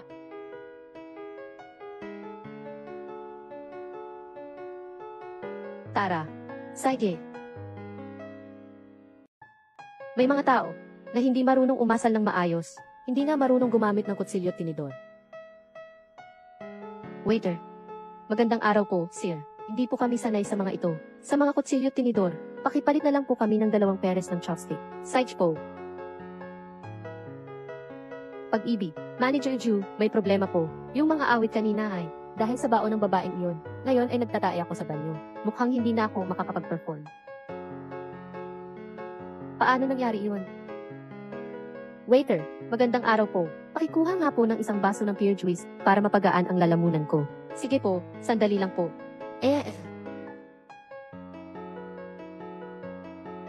Mag-aral, ang iyong katas ng peras. Salamat. Kirui, pabilis, dalhin mo siya sa ospital. Sige. Akin siyang dadalhin sa ospital ngayon. Bilisan mo at makipag-ugnayan para malaman kung may iba pa bang makakapag-awit ng mga kantang may temang Chino. Ziu-Iu. Ziu-Iu. Ano? Ang pinakamabilis ay 2 oras. Wala na bang mas malapit? CJ. 2 oras. Pagdating niya, malalamig na ang pagkain. Sabi ko na nga ba, itong mga pagkain mo, hindi maganda ang kalidad. Ngayon, pag kinain ito, magtatay ang tao. Busog ka na ba? Lahat ito ay ginawa ko mismo. Hindi ito magpapabyarhe sa inyo. Magdadahilan ka pa? Ang mga pagkain sa lamesa niya ay hindi man lang nagalaw. Malapit na ang pinakamahalagang palabas. Iyan, hindi na kayang tawagin pa ang isang tao. Si Hu Zhendong na ito ba ang bagong asawa mo? Kapag may nangyaring masama, hindi ka man lang kayang humarap sa responsibilidad. Kung mabigo ang bagay na ito, magagalit ang boss ninyo at maapektuhan ang trabaho mo ni Mingju at ni Kirui. Lahat ay nagiging problema. Hindi ko kayang gawing mawalan kayo ng trabaho. Noong bata pa ako, sumali ako sa isang art troupe. Kung hindi, hayaan mo akong subukan. Ay naku, tingnan mo ang sinabi. Hindi mo siguro iniisip na ang pag-aalaga sa mga malalaking negosyante ay pareho lang ng pag-aalaga sa inyo. Mga tao sa probinsya, di ba? Huwag ka nang magmukhang tanga dito. Marunong ka bang kumanta? Sino ang maniniwala? Naniniwala ako.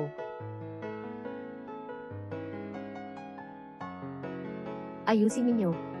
Kung anong problema ang idudulot niya, paano ko ba aayusin ito? Dahil, kung magkakaroon ng problema, ako na ang mananagot. Sige na. Lola, laban lang. Kayo, isa-isa. Lahat ay naniniwala sa kanya. Sige. Ngayon, tingnan natin lahat. Itong nagde-deliver ng pagkain, ano bang kayang awitin niya? Huwag lang mamaya, mapapahiya ka ng gusto. Maliit, at umiiyak na tatakbo palabas. Oh, Chairman Hu, ang susunod na programa ay dapat isang kantang may temang Chino na. Inaasahan ko ito, ang pagtatanghal na inihanda ninyo para sa akin. Okay, okay. Shichon, Shichon. Ano nang nangyari? Anong nangyayari? Bakit walang umaakyat sa entablado? Anong nangyayari? Tama ba? Tapos na ba? Hugh, Zili-chan Denji. Hindi ba't ikaw to, luma mong kasama? Baka naman tumakas ka na. Kung hindi kaya, mas mabuti sanang sinabi mo agad. Naabot na sa ngayon. Mahihirapan ng tapusin. Ikaw. Assistant Qian, ihanda na ang abiso para sa ating mga bisitang banyaga. Ang huling bahagi ng araw. Ihanda ng kanselahin. Tingnan mo. Sino yun sa entablado?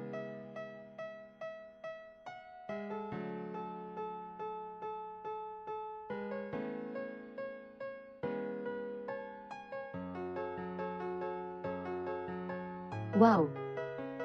Nagmamagaling. Papasayawin siya ng isang kanta. Nagsasabi lang ng kung ano-ano. Tingnan ko kung paano niya tatapusin ito.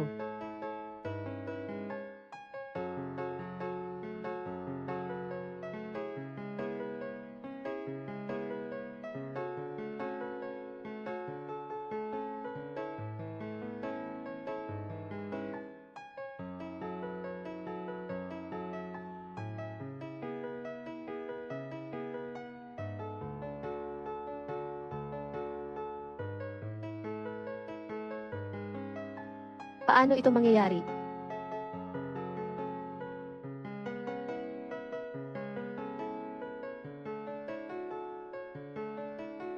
Matagal ko nang hindi narinig ito.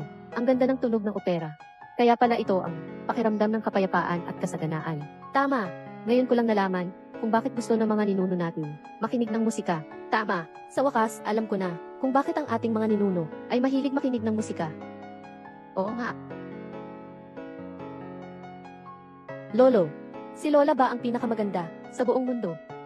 Oo nga. Sige, ang galing mong kumanta. Xiaoli, puntahan mong alamin kung bakit nagkabyarya yung master kanina. Ano ba talaga ang dahilan? Opo.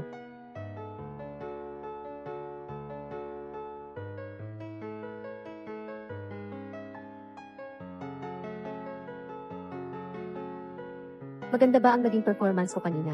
May pagkakamali ba sa tono? Wala. Chunlan ah. Talaga bang mali ang pagkakakita ko sa'yo? Ay, hindi ko inisip na kaya mong ganito karami. Buti na lang andyan ka. Napakalaking tulong mo sa akin. Mabuti naman. Lolo Hu, ano man ang mangyari, basta't huwag mo lang akong lokohin. At huwag mong ililihim sa akin ang mga bagay-bagay. Ano man ang mangyari, haharapin natin ito ng magkasama. Tingnan mo ang sinasabi mo. Ano ba naman ang itatago ko sa iyo? Will. Susunod naman, inaanyayahan po natin ang mensahe ng ating chairman. Chairman. Maaari po bang umakyat ang chairman? O hindi masyadong maginhawa ang chairman? Wala ang chairman ngayon. Dapat sana ay dito sa tabi natin siya upo. Ah, ganun ba? CJ. Ang general manager. Ang general manager? Ay, nagkamali ako. Ay, naku. Ang general manager pala ay hindi rin dumating. Tapos ang asawa ng general manager. Ang asawa ng general manager. Wala. Hindi si Tita Lan. Mali ito. Nagkamali tayo lahat. Ano ba talaga ang nangyari? Kakatapos ko lang matanggap ang balita mula sa pamilya ng chairman. Sabi na hindi magbibigay ng talumpati ngayon, direkta na lang maghihirap ng raffle. Oh, alam ko na. Anong alam mo? Nagulat ako, hindi ko mahanap ang tamang pwesto ng pamilya ni Chairman Wang Shi. Tama ba? Oo nga. Nahulog ako sa malaking problema, aksidenteng naupo ako sa main table. Aray. Ang susunod na tatawagin ay... Oy, may raffle. Ako kaya. Taunang pagtitipon ng Who Group. Ako. Ikaw ang numero 99. Ako nga ang numero 99. Tita Lan, nanalo ka. Sinunod na po ng chairman ang inyong utos. Binigyan niya si Dabahu Dibing ng 5,000 halaga ng red envelope. Mabuti. Lolo Ho, palihim kong binilang kanina. Ang premyo pala sa loob ng red envelope ay 50,000 piso. 40,000 ang itatabi ko para sa educational fund ni Sia Obao. At ang natitirang 10,000 ay sapat na para makabili ka ng ilang knee-pads. Bumili ka ng ilang modelo ng kotse para kay Sia Obao. Bumili rin ng ilang damit para kina Kirul at Mingzu. Dahil ito ay iyong pagkakataon, ang perang nakalagay sa red envelope ay dapat gastusin mo para sa sarili mo. Walang kailangang alalahanin tungkol sa amin. Hindi mo na kailangang isipin kung para sa amin. Kung ikaw ang babae, ayaw ko nang makialam, ikaw na lang ang bumili.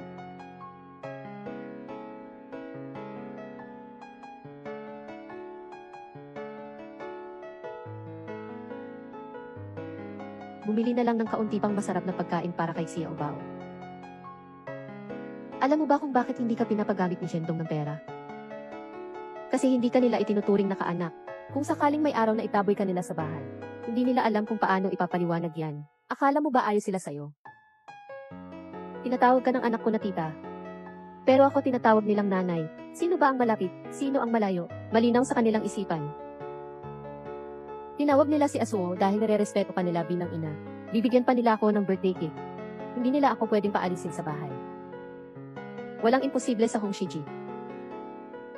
May mga bagay lang na angkop o hindi angkop. Kung hindi ka naniniwala, ay makikita natin.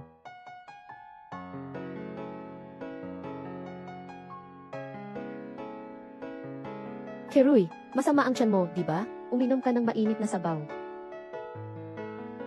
Ako na ang magbubukas ng pinto. Mama. Keruy. Halika, Keruy. Keruy, maupo ka muna.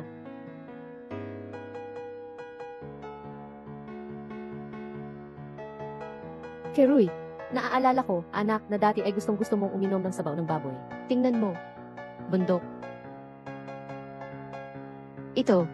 Siguradong hahanapin ni Jifu ang isang Michelin 3-star na chef.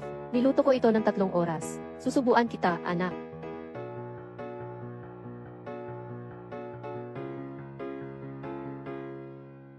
Kirui. Patawarin mo ang isang inang nabigo. Pakiusap. Halika na. Masarap ba? Uminom ka pa.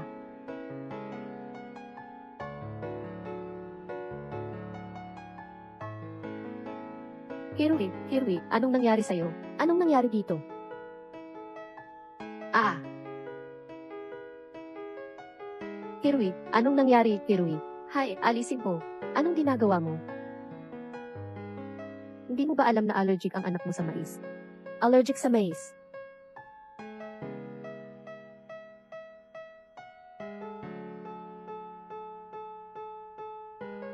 Tita Lan, paano ka nagkaroon ng gamot sa hika? Noong huling pagkakataon, nakita kita na may allergy at na-attack sa hika, wala kang gamot. Alam ko na, wala kang pakialam dyan. Naisip ko, kung hindi mo maalala, ako na lang ang mag-aalala. Ang gamot na ito ay makakapagligtas ng buhay sa tamang pagkakataon. Ay naku. Wala ngang duda, sanay na sanay sa pagpapalakad ng mga tao sa ilalim ng lipunan. Talaga namang kahanga-hanga ang galak ng mga pusa at ang pakikisalamuhan ng mga tao. Anong batayan mo para sabihin ganyan ako? Bakit ko kailangang magpakasaya sa sarili kong anak? Inawin mo. Si Kirui ay anak ko. Isa, umalis ka. Kirui, hindi kaya niloloko ka na niya. Dahil sa mura niyang pagpapacute. Naalala mo na siyang anak mo ngayon? Tapos noong pinainom mo siya ng sabaw na may tadyang, bakit mo nakalimutan na allergic siya sa mais? Ininom niya agad iyon nang hindi man lang tiningnan. Anong ginawa ng maliit na si Zizi? Siyempre, naniniwala ang anak ko sa akin. Hindi ba naman, maniniwala siya sa isang estranghero? Wala ka bang anak o kulang ka sa pagmamahal? Bakit mo kinuha ang anak ko? Wala akong balakunin ang anak mo. Pero hindi mo pa rin matandaan si Kirui. Sa tingin ko tama ang sinabi mo. Isa kang nabigong ina. Pwede mo bang sabihin ganyan sa akin?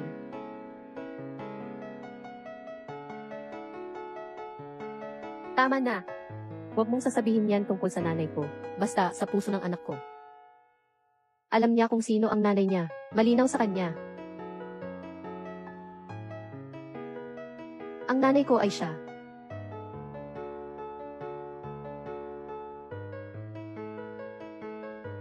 Hugh Kirui. Ano ang ibig mong sabihin? Tatanggapin mo ba ang babaeng nagde-deliver ng pagkain bilang ina mo? Hindi mo na ba ako kilala? Tanungin mo ang sarili mo. Karapat-dapat ka bang maging ina? Iniisip mo ba sa sarili mong ikaw ay isang bigong ina? Dahil iyon ay may ibang babae sa buhay mo. Kaya nagkaroon ka ng krisis. Hindi mo naman talaga iniisip yan. Gusto mo lang ipakita sa amin na mas magaling ka kaysa sa kanya. Gusto mong maibalik sa atin, hindi ba? Paano mo naisip yan tungkol sa akin? Mali ba ang iniisip ko? Hindi mo alam, pero allergic ako sa mais. At ilang buwan pa lang siyang kasama ng tatay ko. Naalala na niyang laging magdala ng gamot para sa hika. Nang magbayad ng deposito, agad niyang iniisip ang tungkol sa amin. Si Gi ay maghahanap ng paraan at tanging siya lang ang nagmamadali. At ikaw? Kirui. Ibig mo bang sabihin na nakuha ka na ng mga murang pagpapakitang gilo niya? Naantig ka ba? Kirui. Alala ko pa nung umalis ako noon. Hanggang sa bewang ko ka lang. Noong bumalik ako, hanggang dibdib ko na ikaw. Talaga? Baka nagkakamali lang ako. Siguro wala ka nang naaalala, di ba? Hindi mo kailanman ako inisip. Parang hindi mo kailanman ako kinailangan. Parang ako na lang ay isang pasanin sa iyo. Ngayon, may mga bagay na mas mahalaga pa sa pamilya. Hindi mo ako kailangan. Hindi ko rin kailangan ikaw. Hindi mo ako inaalagaan dati. Hindi kita alagaan sa hinaharap. Sige, huwag kang mag-alala. Hindi ko naman inisip na aalagaan mo ako. At hindi ko rin kailangan na alagaan mo ako. Mabuti na lang. Nagpapasalamat ako na ipinanganak mo ako. Kung magkita pa tayo balang araw, parang hindi kita kilala. Ngayon, pakiusap, umalis ka na. Umalis ka. Kirui, umalis ka. Umalis ka na, umalis ka na. Umalis. Kirui.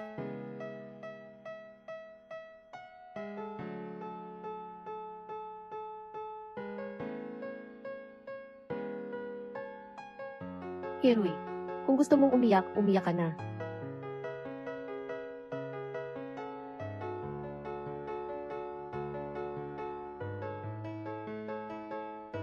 Ina.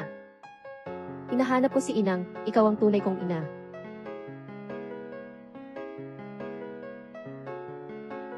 Ina. Huwag kang mag-alala, huwag kang umiyak. Ina. Tatay, bakit ka umiiyak? Pasensya na, nagpakita ako ng kahinaan. Si Xiao Nei ay nagpapaalala sa akin ng anak ko. Hindi ko alam kung kailangan pa ba nila ako sa Muxinin Shidian. Si Shiyun ay parang kailangan kita, katulad ng pangangailangan ko sa'yo. Hanapin ang mga teams at kumita para magpakita ng respeto sa'yo. Narito ang 10 milyon. Unahin kitang paglingkuran, tatay. Ito. Saan ka kumuha ng ganitong kalaking pera? Sa totoo lang, ako ay, nanay. Kadalasan, sobra siyang nanonood ng mga short drama ng Dragon King. Kaya sanay na siyang magsalita ng palaging may kasamang manalo. Siguro nasa 1,000 yuan lang ang laman ng card niya. Nanay. Bagamat hindi marami ang pera ko ngayon. Pero sisikapin kong magtrabaho ng mabuti para magkaroon ka ng mas magandang buhay. Ayoko ng pera ninyo, mga anak. Sa kabutihang loob ninyo, labis na akong na-inspire. Hindi pa ba kayo kumain? Ako na ang magluluto. Tutulungan kita.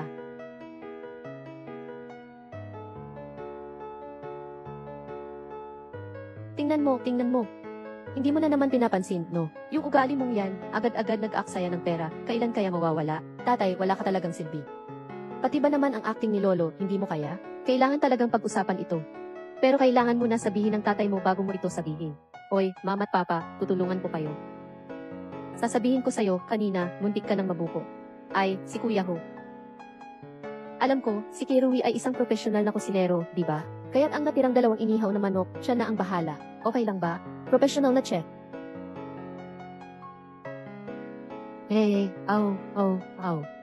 Ako ay isang professional na chef.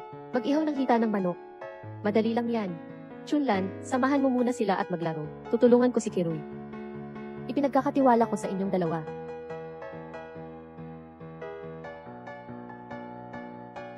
Bilisan, tingnan ang gabay. Mag-iihaw lang ng manok, madali lang yan. Para akong isang chef na may talento. Pwede ba itong ilagay dito? Walang problema.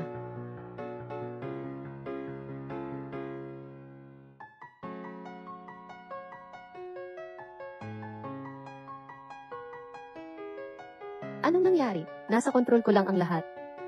Si Kirui ay isang profesional na chef. Huwag mag-alala, maghintay ka lang ng ilang minuto. Darating na agad ang hita ng manok. Anong gagawin ko ngayon? Bibilhin ko. Bilisan mo.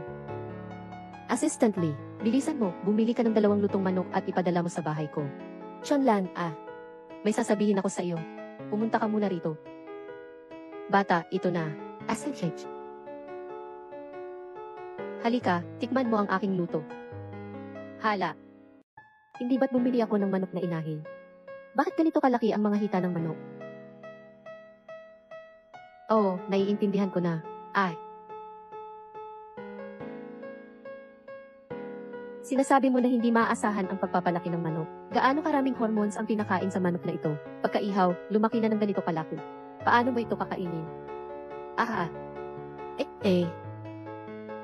Kung ganito kalasama sa kalusugan, mas mabuti siguro huwag nang kainin, iha. Wala yan, iha. Pagkalipas ng ilang araw, bibili ako ng ilang inahing manok mula sa baryo. Masarap yun. Pwede ba? Kumain tayo ng malalaking hipon. Itulak, malawak. Pwede po bang itanong, kayo po ba si Ginang Ho? Bulag ka ba? Kung hindi ako, sino? Ito po yung larawan na tinulungan naming ayusin dati. Wala pong kumuha at ibinigay sa inyo. Larawan.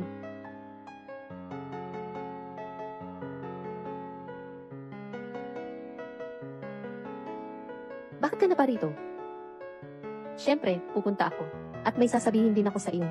Tungkol sa ginawa ng anak mo, dahil sa iyong asawang nagde-deliver ng pagkain, gusto niyang makipaghiwalay sa akin. Anak mo yan, ha? Ang bait-bait naman niya. Talaga? Ibig sabihin, sa tingin ko, may kakayahan naman akong makilala ang tama sa mali. Ano ang ibig mong sabihin?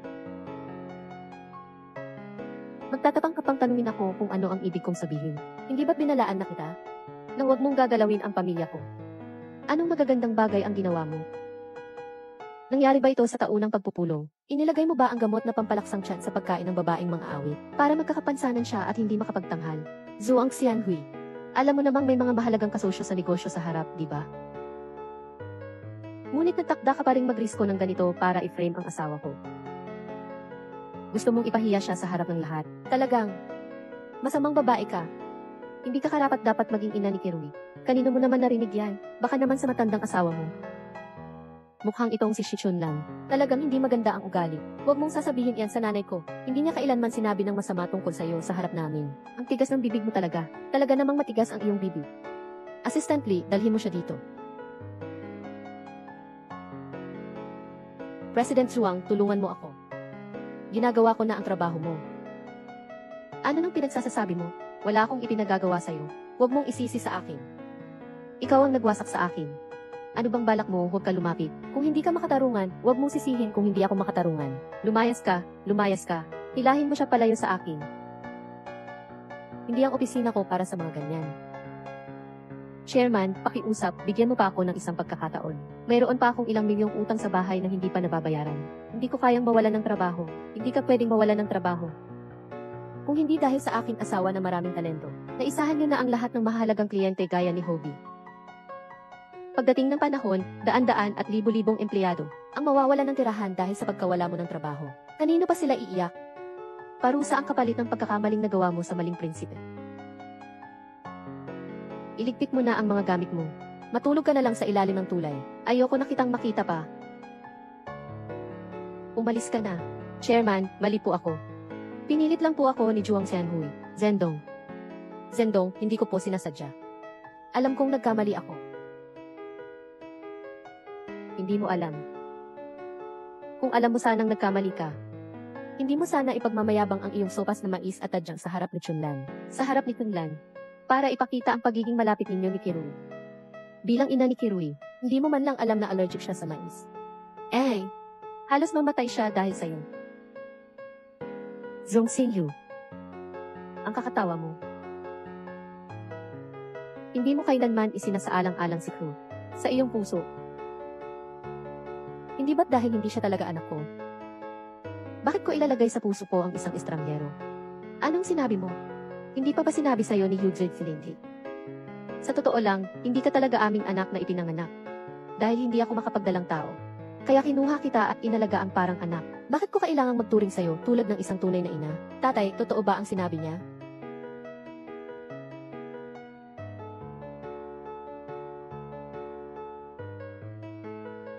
Huwag mong gawing dahilan ang iyong makasariling interes. Simula ng araw na napagpasyahan mong dalhin siya pa uwi, siya ay naging responsibilidad na natin. Si Kirui ay hindi isang bagay. Siya ay isang nilalang na may dugo, laman at damdamin. Hindi isang laruan na maaari mong gamitin at itapon na parang wala lang. Sige. Si Hu Zhendong ay gustong maging isang mabuting tao na masyado. Hindi ko kaya. Pero sino ba ang niloloko mo sa pagpapakasal mo sa isang leader? Alam naman ng lahat na ako si Zhuang Xianhui ang iyong dating asawa. Ngayon, nagpakasal ka sa isang taong nasa pinakamababang antas ng lipunan at tatawagin siyang ginang presidente. Hu Zhendong, nilalait mo ba ako? Tama na, Zhuang Xianhui. Lahat ng tao ay ipinanganak na pantay-pantay. Walang pagkakaiba sa mataas at mababa, mayaman at mahirap. Ikaw ay matalino at mabait. Bago ka maging presidente ng bayan na ito, isa ka lang namang nagtitinda sa kalsada. Kailangan ko pa bang ipaalala sa iyo? Kung hindi ko pa pinahiram sa iyo ang 500 yuan noon, hindi ka sana naging isa sa mga shareholder ng Ho Group. Ang pangalan mo ngayon ay Zhuang Xianhui. Siguro, ito ay tulad ng sinabi mo lang na mga nasa ibabang bahagi ng lipunan. Paulit-ulit lang. Puro ka lang nagsasalita, sa huli, ang pipiliin mo pa rin ay si Shi Chunlan, yung babae na nagde-deliver. Kasama ng anak na walang ina at walang ama, at itong batang walang magulang na pinalaki. Sinusuntok mo ako. Hu Zhendong, tatalunin mo ba ako? Hindi ako nananakit ng babae. Pero si Zhuang Xianhui, hindi kita papayagan insultuhin ang pamilya ko, si Hu Zhendong. Wala ni isa sa kanila na may dugong kaugnay sa iyo. Anong klase silang pamilya? Ano kung wala silang dugong kaugnay? Sila ang pamilya na pinili ko. Binibigyan nila ako ng init. Isang init na hindi mapapantayan ng mga ugnayang dugo lamang ang pundasyon. At ikaw, Zhuang Xianhui. May hangganan ang aking pagtitiis. Marami na akong pagtitiis sa iyo sa mga nakaraang taon. Pero hindi ka naman nagbabago, naubos mo na ang aking pagtitiis sa iyo. Li Zhengyu, Chairman, ano ang gagawin mo? Simula ngayon, aalisin ko na ang lahat ng karapatan ni Zhuang Xianhui sa grupo. Tatanggalin ko siya bilang shareholder ng Hu Corporation. Tanggalin. Opo. Zhendong, hindi mo pwedeng ganyan tratuhin ako, Zhendong. Isipin mo, kung wala ang 500 piso ko noon, wala sanang Hui Group ngayon, Zhendong. dahil sa 500 piso mo. Pinayagan kita maging shareholder ng Hoy Group. Sa mga taong ito, meron. Nakakuha ka na ba ng ilang bilyon mula sa mga dibidendo ng shares ng Ho? Siguro nakakuha ka na ng ilang bilyon, di ba? Tungkol sa kabutihang loob mo, binigyan ko na ng libo-libong beses na pasasalamat. Pero ikaw, palagi mong pinapalakas ang hangganan ko. Paulit-ulit. Paulit-ulit mong iniistorbo ang pamilya ko. Pati hindi iniiwasang isugal ang hinaharap ng kumpanya, bilang taya sa iyong mga kamay. Hindi ka nakarapat-dapat maging magulang ng pagkain at damit ng mga empleyado ng Ho. Lee Zhengyu. Oh. Ipadala siya sa Syria. Huwag nang payagang makabalik sa bansa. Hindi mo dapat ako ginaganito. Huwag. Dendong, huwag. Dalhin mo na siya palayo. Hindi ba gusto mo ang mga bagay na galing sa ibang bansa? Ginagawa ko ito para sa'yo. Kirui. Kirui, tingnan mo si Mama. Pwede mo bang pakiusapan si tatay para kay Mama? Pagtutulungan si Mama para maging mabuti sa'yo, Kirui. Alam ni Mama na nagkamali siya. Bigyan mo pa ako ng isang pagkakataon. Kirui, patawarin mo si Mama, okay? Mama, huwag mo akong iiwan. Huwag ka munang umalis. Magsisisi ako, magiging mabait ako. Huwag mo akong iiwan. Simula ngayon, hindi na ako ang nanay mo, at hindi ka na ang anak ko.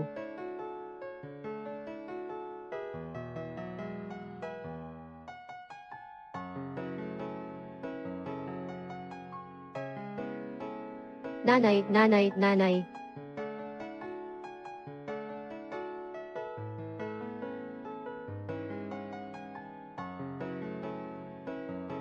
Kirui. Si nanay ang nagdala sa'yo pabalik sa bahay na ito, Kirui.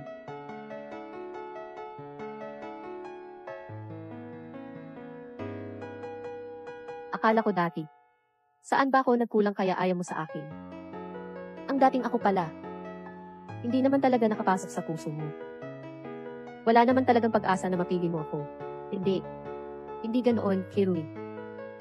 Ako ang pumili sa'yo at dinala kita sa bahay, Kirui. Ako ang pumili sa'yo, Kirui.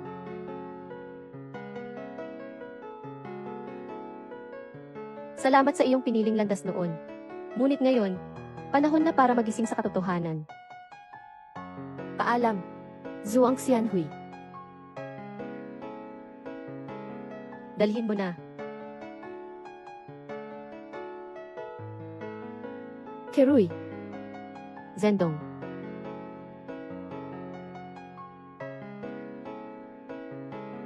Tatay.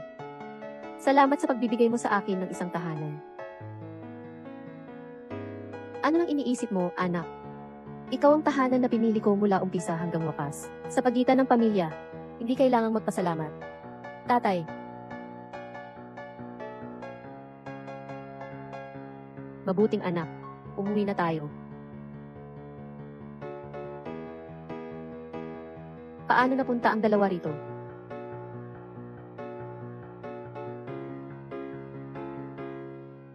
Naku, Itay, baka mahirap umuwi sa bahay ngayon. Tingnan mo. Anong ginagawa ninyo rito, kayong dalawa? Bakit sila nagbabo sa inyo? Oo nga. Hindi ba't isa akong miyembro ng pamilya Ho? Kamusta ang performance ko kamakailan? Naitaguyod kaya't naging kapitan ng mga gwardya. Ay, Aysat, Lesat, Letang. Sabi nga nila, ang bagong opisyal, kailangan magpakita ng lakas. Di ba't dapat magpakita siya ng tapang? Mag-enjoy naman sa posisyon. Haha, ganun ba? Hindi ka pa ba magsusukob kay kapitan?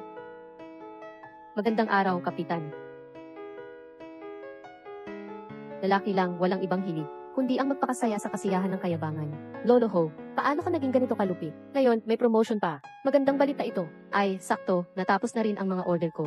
Magluto tayo ng mas maraming pagkain mamaya. Tapos, magsaya tayo at magdiwang, okay lang. Sige, okay lang. Iyay, Kirui, samahan mo ang nanay mo sa supermarket ha. Pupunta ako sa team para ayusin ang ilang bagay. Umuwi ka ng maaga. Sige na, sige na. Magaling ang performance at pumunta ka sa accounting office para kunin ang 3,000 yuan na bonus. Salamat po, Chairman. Sige. Narinig ko na ang plaka ng sasakyan ni Chairman Ho ay 58. Kapag dumating na siya, hihingi tayo sa kanya na alisin ang ban sa pamilya natin. Ikang. Kung hindi, talagang hindi namin kayang mabuhay dito. Oo nga. Ay. Ay, ito na lang. Ito ang sasakyan ni Chairman Ho. Tara, ay.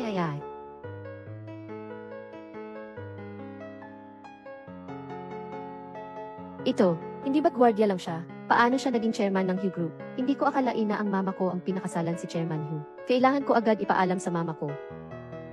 Hala, Wang Jiabao, bobo ka ba? Ngayon, sasabihin mo ba kay nanay? Hindi ba malalaman ni nanay na kami lang lahat ay pumunta dahil sa pera?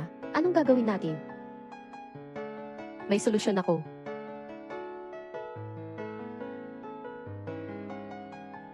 Nanay, paano kayo naparito? Mama, bumili kami sa'yo ng ilang damit. Kato, Mama, umupo ka po. Mama, kami po ang nagkamali nung nakaraan. Tingnan ninyo po. Baka po pwede nyo pa rin pakiusapan ang inyong asawa para matulungan tayo. Baka po si Chairman po ay mabigyan tayo ng isa pang pagkakataon para makipagtulungan.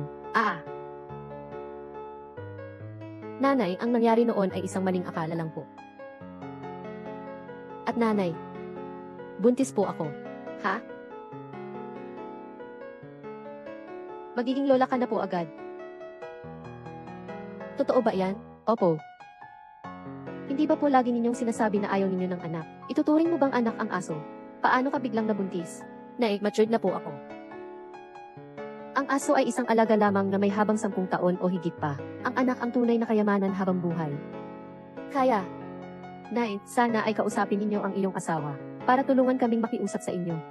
Kung hindi, hindi na namin kayang magpatuloy ni Jiabao.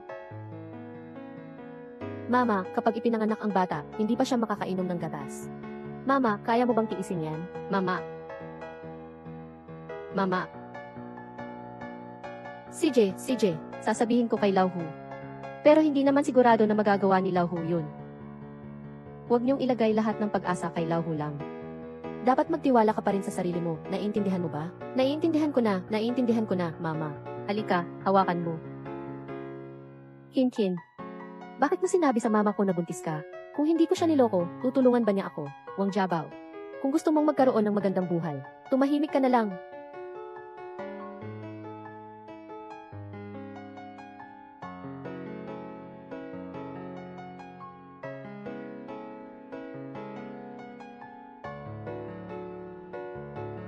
Lao Hu, anong nangyari?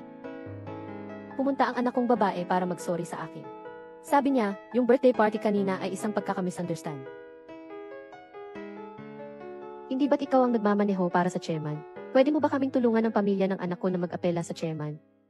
Ngayon, hindi maganda ang kalagayan nila. Talaga, medyo mahirap sila. Nag-sorry na sila sa'yo. At medyo mabait ang kanilang attitude. At saka, buntis na ang anak kong babae. Ngayon, kaya, magkakape na lang tayo o mag-dinner. Ma'am. Ano sa tingin mo sa weekend? Okay lang. Tatawagan ko na sila. Ma'am.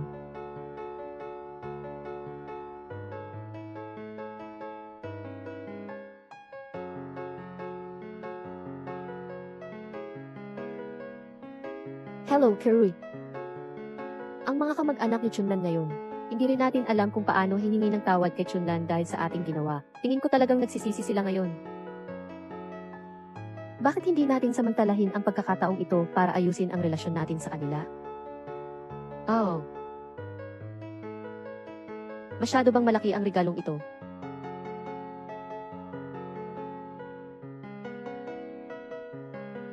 Mukhang okay na yata ito sa suot ko.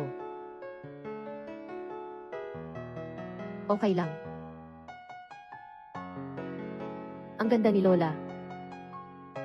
Ito po ang unang pagkikita ninyo. Mamaya po, ibigay ninyo ito. Sa kanila. Napakasensitibo naman ni Kuya Hu. Mauuna na po ako. Side po. Nay, mamaya po, dapat tayong magpakita ng magandang asal. Ayan na sila. Dumating na sila.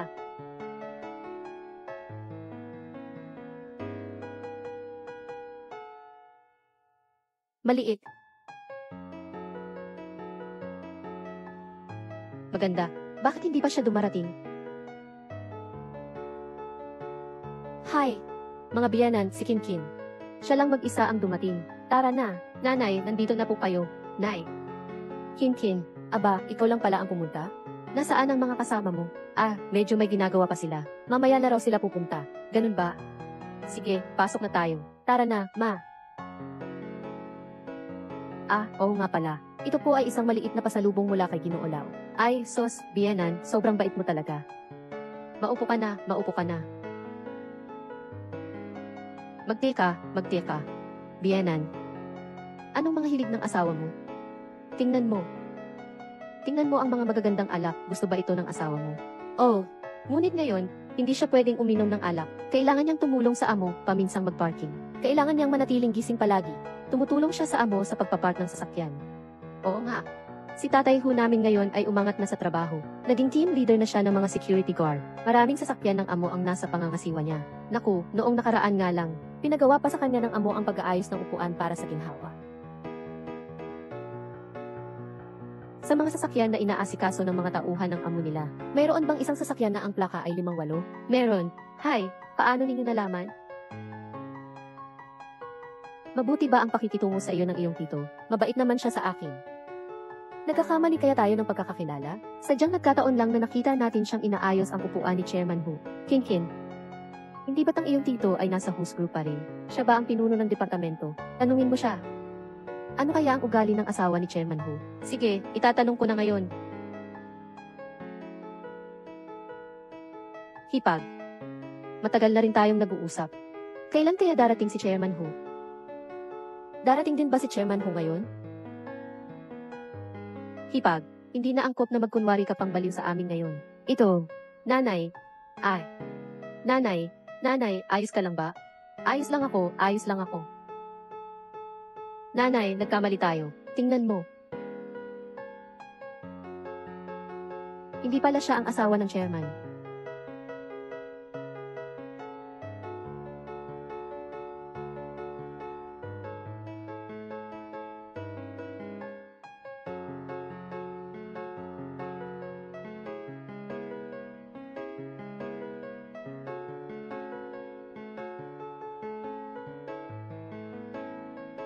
Ang chairman, at ang asawa niya pati ang mga kamag-anak nila ay nasa pribadong silid na. Kaya naman pala hindi ka pala tunay na asawa ni Chairman Hu. Mabuti na lang at hindi rin naman ako nagdadalang tao ng apo ninyo. Hindi ka buntis. Eh ano pa nga ba? Kung sakaling buntis na ako, dahil na rin sa mga regalong ibinigay mo sa amin, mahihirapan din siyang harapin ang mga pagsubok sa katawan at isipan niya paglaki niya. Zhao Kinkin, huwag kang masyadong abat nangahas kang sigawan ako. Hi! Wang Jiabao. Hindi mo ba talaga akalaing ang stepfather mo ay ang chairman ng Hu Group? Sino ka ba? Bakit mo sinaktan ng anak ko? Gusto kong saktan, eh di sinaktan ko. Wang Jiabao. Kung hindi ka luluhod at hihingi ng tawad dahil sa sigaw mo kanina, maghihiwalay na tayo ngayon din. Zhao Kinkin, akala ko hindi ako nagkulang sa pamilya Zhao ninyo. Oh, totoo na nagtrabaho ako sa ilalim ng tatay mo. Pero dati akong isang graduate ng kilalang universidad. Hindi ko ginamit ng walang bayad ang pamilya ninyo. Noong magkasal tayo, ibinenta ng nanay ko ang bahay niya para mabili ko ang bahay pangkasal. Eh ikaw? Pati ang pintuan ng bahay namin, hindi siya pinapayagan pumasok. Bakit ko papayagan tumira sa sarili kong bahay ang nanay mo? Pero sa kanya nga yung bahay na iyon. Hindi ba't palagi mong ipinagmumukha sa kanya na taga-deliver siya? Pero ang utang para sa bahay na iyon, siya ang nagtrabaho ng gusto. Naghatid ng isa't isa ng mga order para mabayaran yun. Tama na, Jiabao. Wala na, nanay. Wang Jiabao, ano ang ibig mong sabihin sa lahat ng ito? Iniisip mo ba na dahil sa pagbagsak ng pamilya Zhao namin, gusto mo bang piliin ang nanay mo? Huwag mong kalimutan. Ang tiyuhin ko ay nagtatrabaho pa sa departamento ng Hu Group. Ang kamelyo na namatay ay mas malaki pa kaysa kabayo. Kahit paano, mas mayaman kami kaysa sa nanay mo at sa bagong tatay mo at ang pamilya nilang mga pulubi. Oo, mayaman ang pamilya nyo. May pera ako na hindi ko kayang itaas ang ulo ko sa harap mo. Ang nanay ko, hindi biro ang pagpapalaki sa akin. Hindi ko lang siya napaligaya. Laging iniiwasan ko pa siya dahil sa'yo. Pati pa nga, pinilit mo akong lokohin siya para tulungan ka. Ginawa ko pa. Pero ngayon, naiisip ko, hindi ko nga pala siya nirerespeto. Para lang sa'yo, isang estranghero. Pinapahirapan ko na ang pinakamalapit kong tao. Zhao Kinkin. Hindi ba gusto mong magdiborsyo? Sige, papayag na ako. Mabuti. Ang yabang-yabang mo na. Magdiborsyo na tayo. Mabuti pa yon, para naman makaalis na ako sa inyong mga mahirap. Nanay, umuwi na tayo. Jiabao. Sandali lang. Sino ang nagpasabi sa inyo na umalis? Hindi ba't sinabi mo na hindi kami magpapagamit sa inyo? Hindi kami papayag na magstay kayo dito ng libre. Bakit ikaw pa ang nakasuot ng damit na binili ko gamit ang pera ko? Eh kung naghiwalay na tayo? Kailangan mo ring hubarin ang suot mong damit. Wala kang karapatang gumastos ng kahit isang sentimo mula sa pamilya Zhao. Zhao Kinkin, huwag kang mag-excessive. Ano ka ba? Maglalakas loob kang galawin ang anak ko. Pabayaan mo ako. Jiabao. Pabayaan mo ako. Nanay, lumapit ka rito sa akin. Nanay, bitawan ninyo ang nanay ko. Tigilan ninyo iyan. Ano ba ang ginagawa ninyo? Giabo, hubarin ninyo ang damit niya. Mama, tigil na, mabilis. Tanggalin mo na. Tanggalin mo. Pakawalan mo ako. Tanggalin. Tanggalin mo. Tanggalin. Ito ang pera ko binili. Hubarin mo ang damit niya. Zhao Qingqin, bitawan mo ang nanay ko. Buang.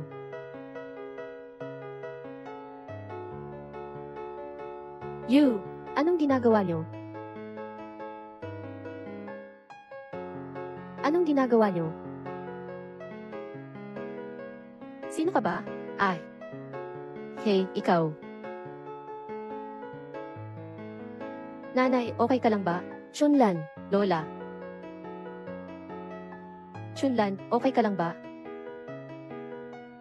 Bakit niyo ako tinutukso ng ganito? Tinutukso ka namin, anong masama doon? Sino ka ba para umakto na asawa ka ng chairman? At pinaglalaruan mo pa kami rito? Sino ang nagsabing hindi siya ang asawa ni Chairman Hu? Naku, si Chunlan.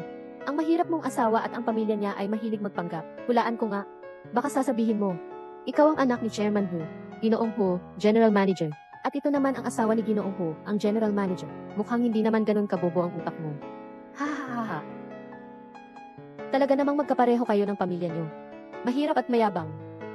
Huwag mong isipin na kapag nakautang ka ng ilang magagarang damit, ay maaari ka nang magpanggap na parte ng pamilya ng Vice Chairman. Kupal na tamad.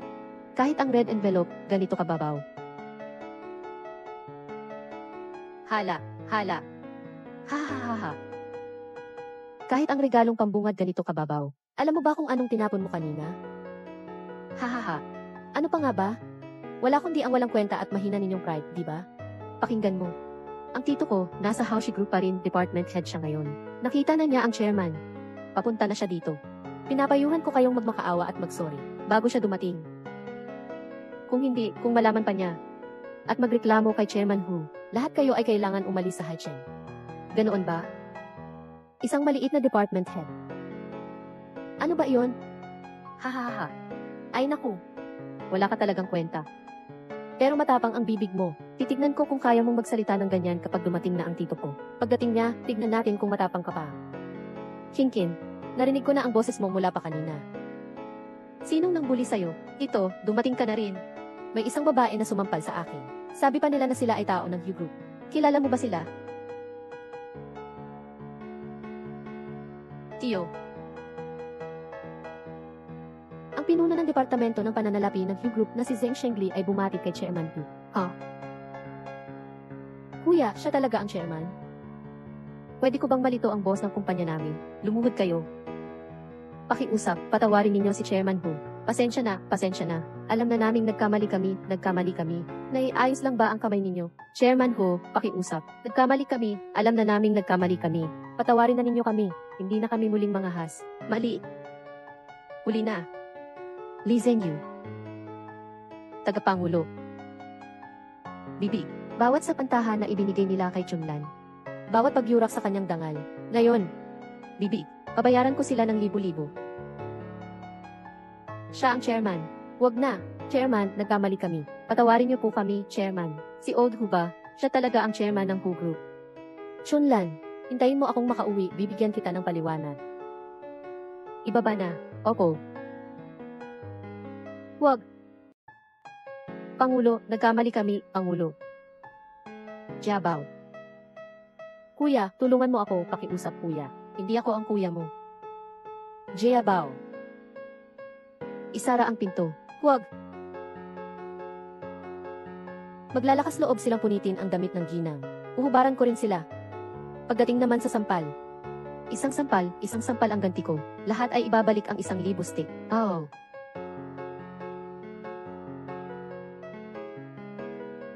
Huwag nang mag-away. Huwag nang mag-away. Siya talaga si Chairman Hu. Ano ang nasa loob ng red envelope? Ano yun? Baka pwede mong tingnan na lang.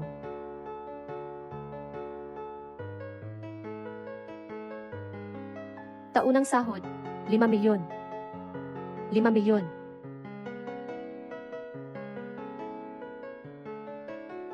Tatay. Tanga ka. Sinira mo ang buhay ko. Sinira mo ang buhay ko. Jayang 88,888.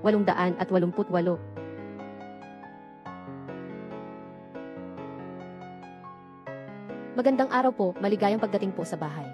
Ito po ang ating bahay, dati na po kayong pumunta dito.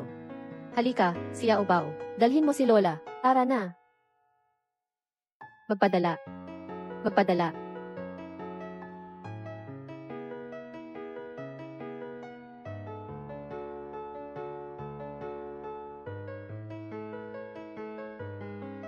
Anong tinatayo-tayo mo pa riyan?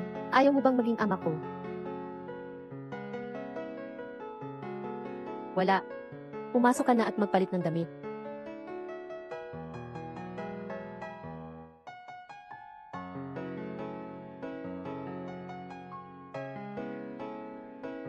Hanggang ngayon ay hindi pa rin ako makapaniwala. Ikaw pala ang tinutukoy nilang pinakamayamang tao sa Haicheng. Ang chairman ng Hu Group. Ang general manager. Ang naaalala ko noong huling punta ko rito. Sabi mo ikaw ay isang gwardiya. Ikaw ay isang kusinero. Ako ay isang yaya. Lola, sila ay mga sinungaling. Ako lang ang iyong mabait na apo. Ikaw. Chunlan, alam ko. Wala kang pakialam sa aking pagkatao. Ngunit sa tingin ko ay dapat pa rin akong maging bukas at tapat sa iyo. Maging matapat tayo sa isa't isa. Chunlan, muling magpakilala tayo sa isa't isa. Ako si Hu Zhendong. May karangalan akong nagtatag ng Hushi Group. Okay naman ang kondisyon.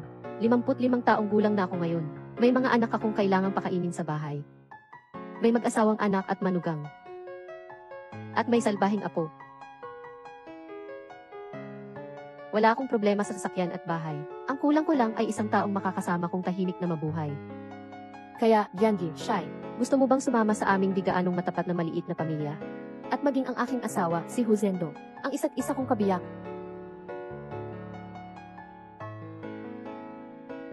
Kahit nanilihim ninyo sa akin ang mga bagay-bagay nitong mga nakaraang araw, at pinagulo ninyo ang aking isipan. Ngunit, nadama ko rin ang init na hindi ko pa nararanasan, at ang kaligayahan. Kaya, ang sagot ko ay, handa akong gawin. Salamat, Chunlan.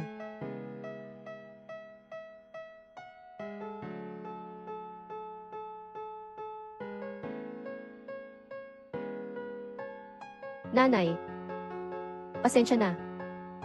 Nangangako akong aayusin ko ang pamilya na larawan. Ngunit hindi ko inaasahan na mawawala sa pagpapadala. Kung hindi po kayo, Kevin, magpapagawa po ako ng bago ninyong family picture. Sa pagkakataong ito,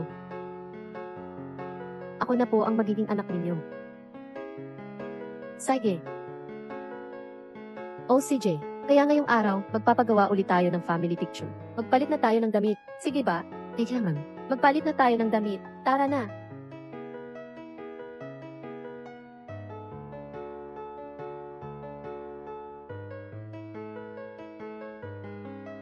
Jiabao, bilisan mo. Papunta na po.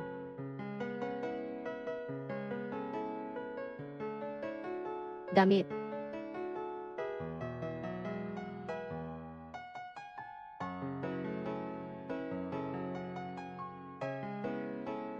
Jiabao, naging kulit ka na naman. Huwag tumakbo.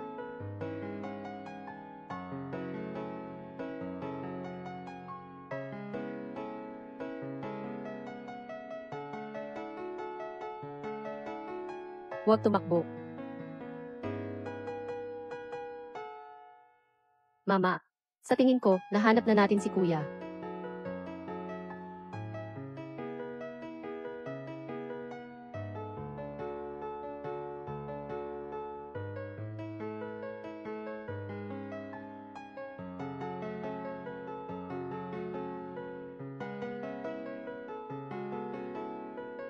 Jarui.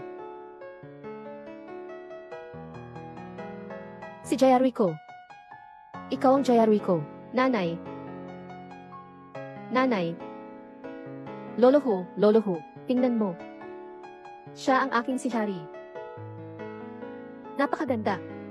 Magpakuha tayo ng litrato ng buong pamilya, kahit gaano pa kagulo ang mundo. pakitandaan. Laging may isang sinag ng liwanag na magpapaliwanag ng iyong daraan ng daan pa uwi. Talong. Wakas ng buong palabas.